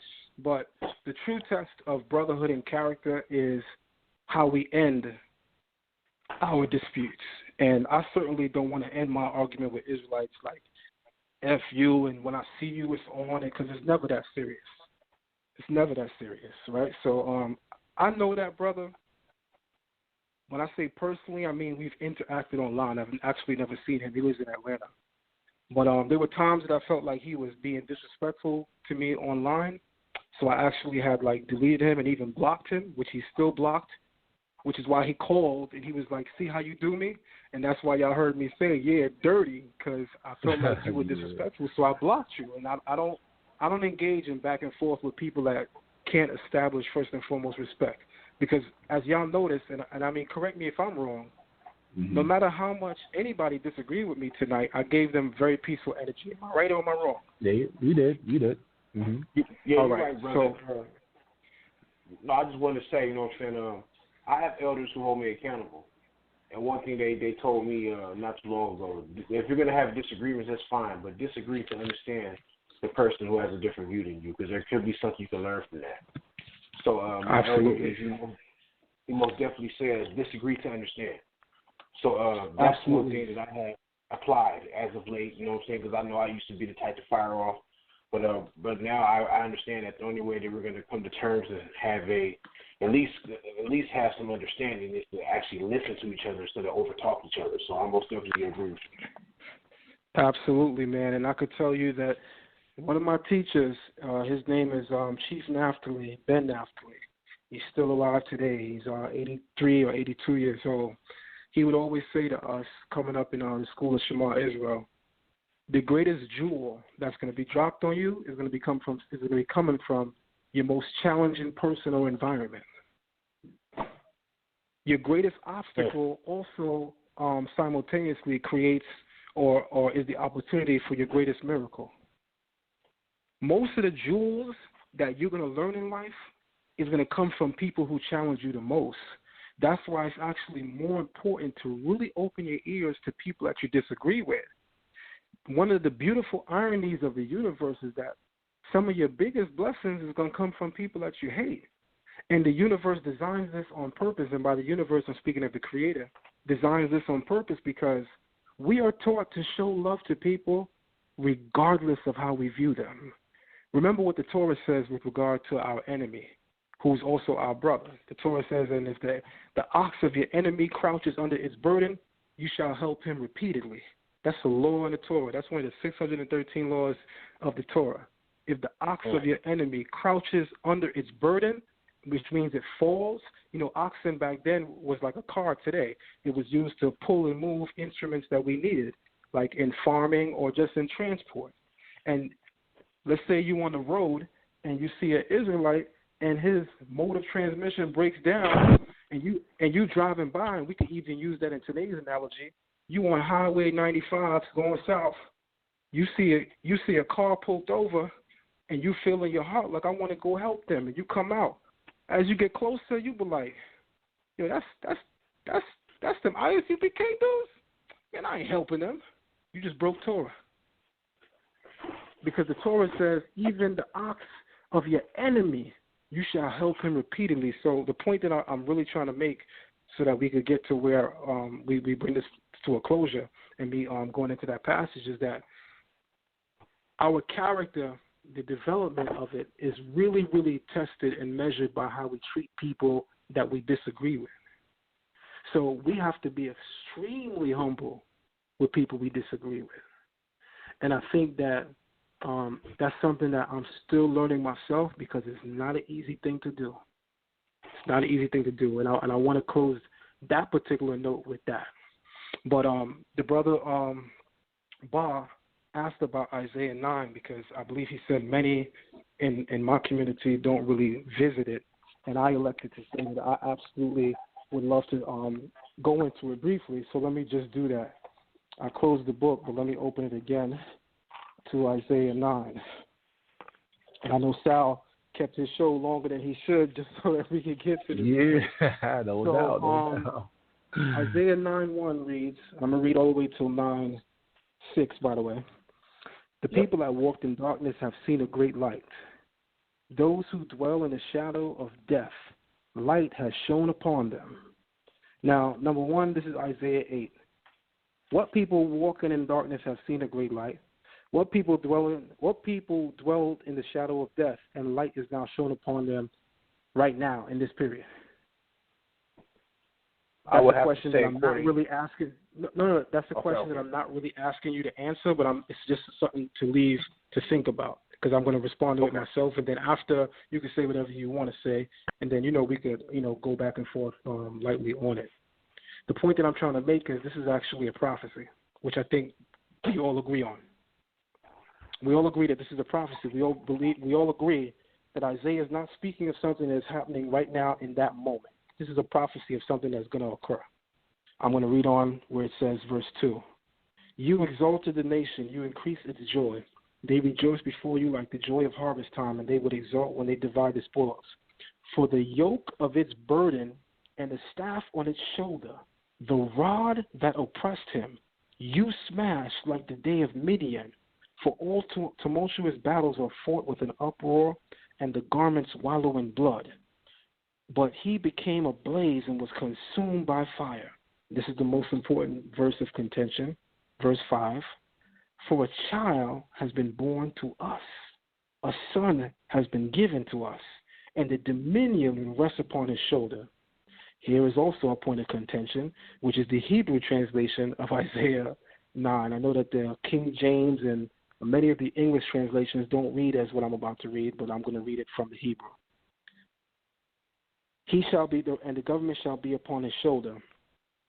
He shall be called the wondrous advisor, mighty of God, eternal Father, called his name Sar Shalom, which means Prince of Peace, upon the one with the greatness and dominion. And for those who want to know what Tanakh I'm reading from that has this exact rendering, I'm reading the Stone Edition Tanakh, the Stone Edition, which you can actually go online and read for free right now to see verbatim that I'm reading what it says.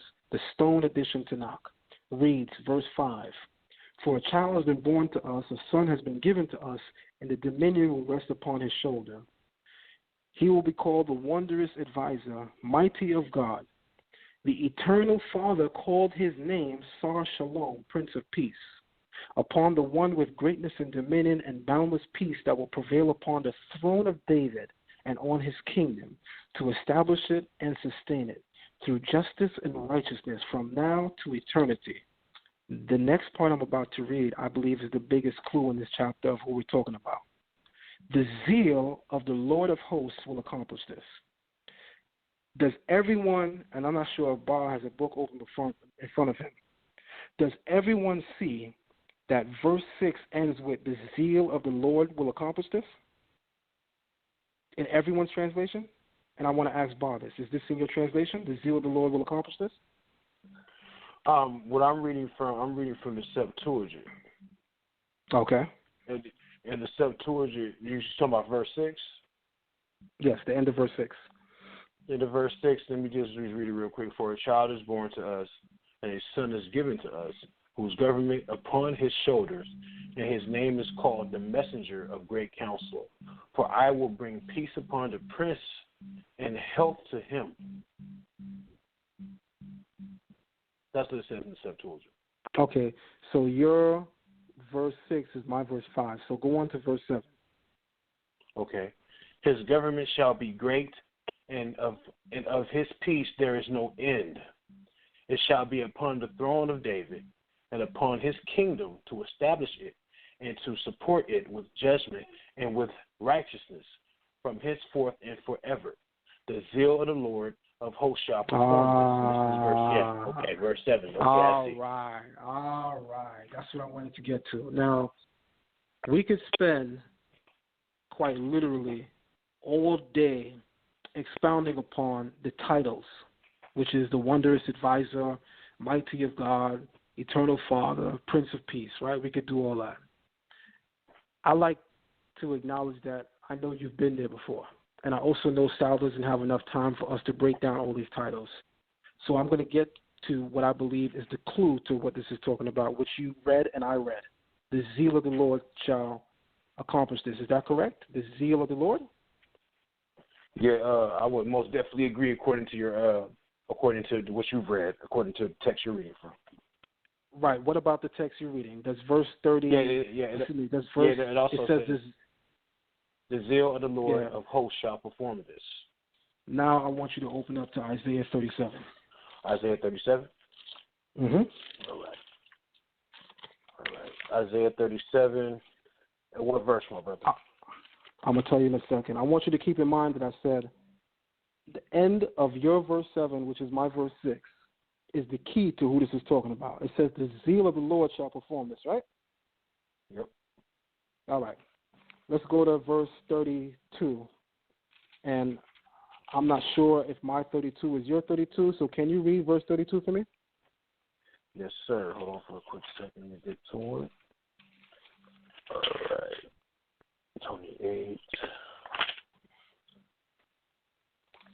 All right. And pretty much, according to the Septuagint, we don't have a verse 32 in Isaiah.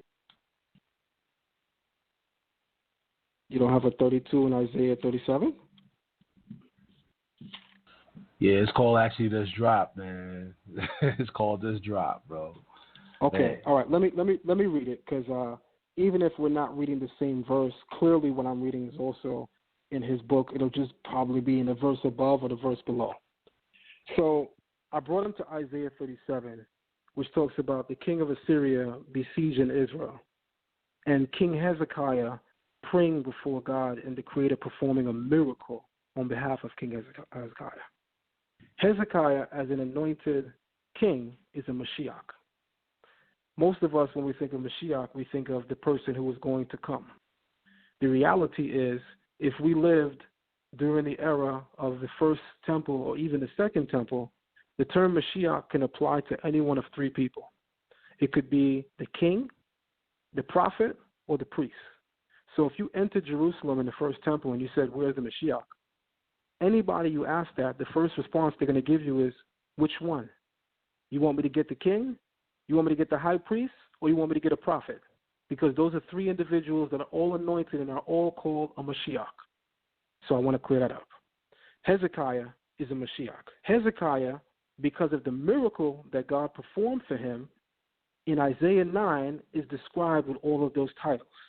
The reason why we know it's talking about Hezekiah is because of verse 32 in Isaiah 37. Verse 32 is the end of verse 23's telling you why God destroyed Sennacherib and granted a miracle on behalf of Hezekiah.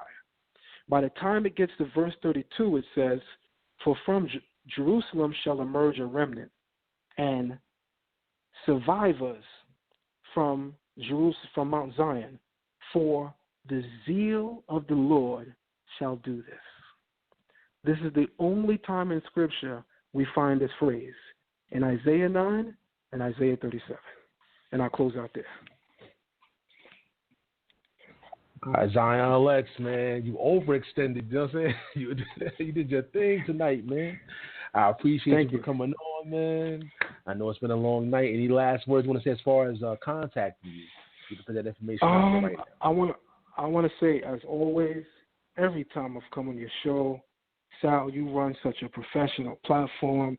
It's a wonder to me why you don't bring a camera and get people in the room, because you can take this dialogue to levels that it hasn't been yet because of the level of professionalism you represent. And although I know this is working for you, and I mean you have spoken times past that you really didn't want to transition at that time, I still want to implore you as your brother to perhaps at some point get people in a room, even if it's just via online, but get a visual to go with the audio, because the way that our mind works as humans is that when there's audio perception and visual perception, the mind takes in information even greater. Information that's coming through Debate Talk for You is powerful, but it would be enhanced if there was audio and visual to go with it. I definitely agree with you, man. And I'm actually working on doing that. A lot of people have been telling me the same things you've been saying, but I'm kind of a perfectionist in a way, and I got to kind of stop that. Right. So, definitely, I'm definitely work on that, man. But if I could be of appreciate any the help, word. because you know I live in New York City just like you, if I could be of any help, let me know, brother. We both from Brooklyn, so we're going to definitely link up, man. We're going to definitely link up. All right. But I appreciate you once again, and I'll reach out to you again in the future, man. Thank you to everyone that I spoke with on the line, including Brother Kyle. Thank you for calling in and sharing what you shared. Everything happens for a reason. even that was good and powerful. It played its role. I want to end my thought with Brother Kyle in mind and say that there's 11 incense spices that make up the spices inside of the incense. There's 11 different incense spices that make up the incense that was burned in the sense of the high priest. And one of them is called in Hebrew galbanum, which is like it has a pungent, very nasty odor.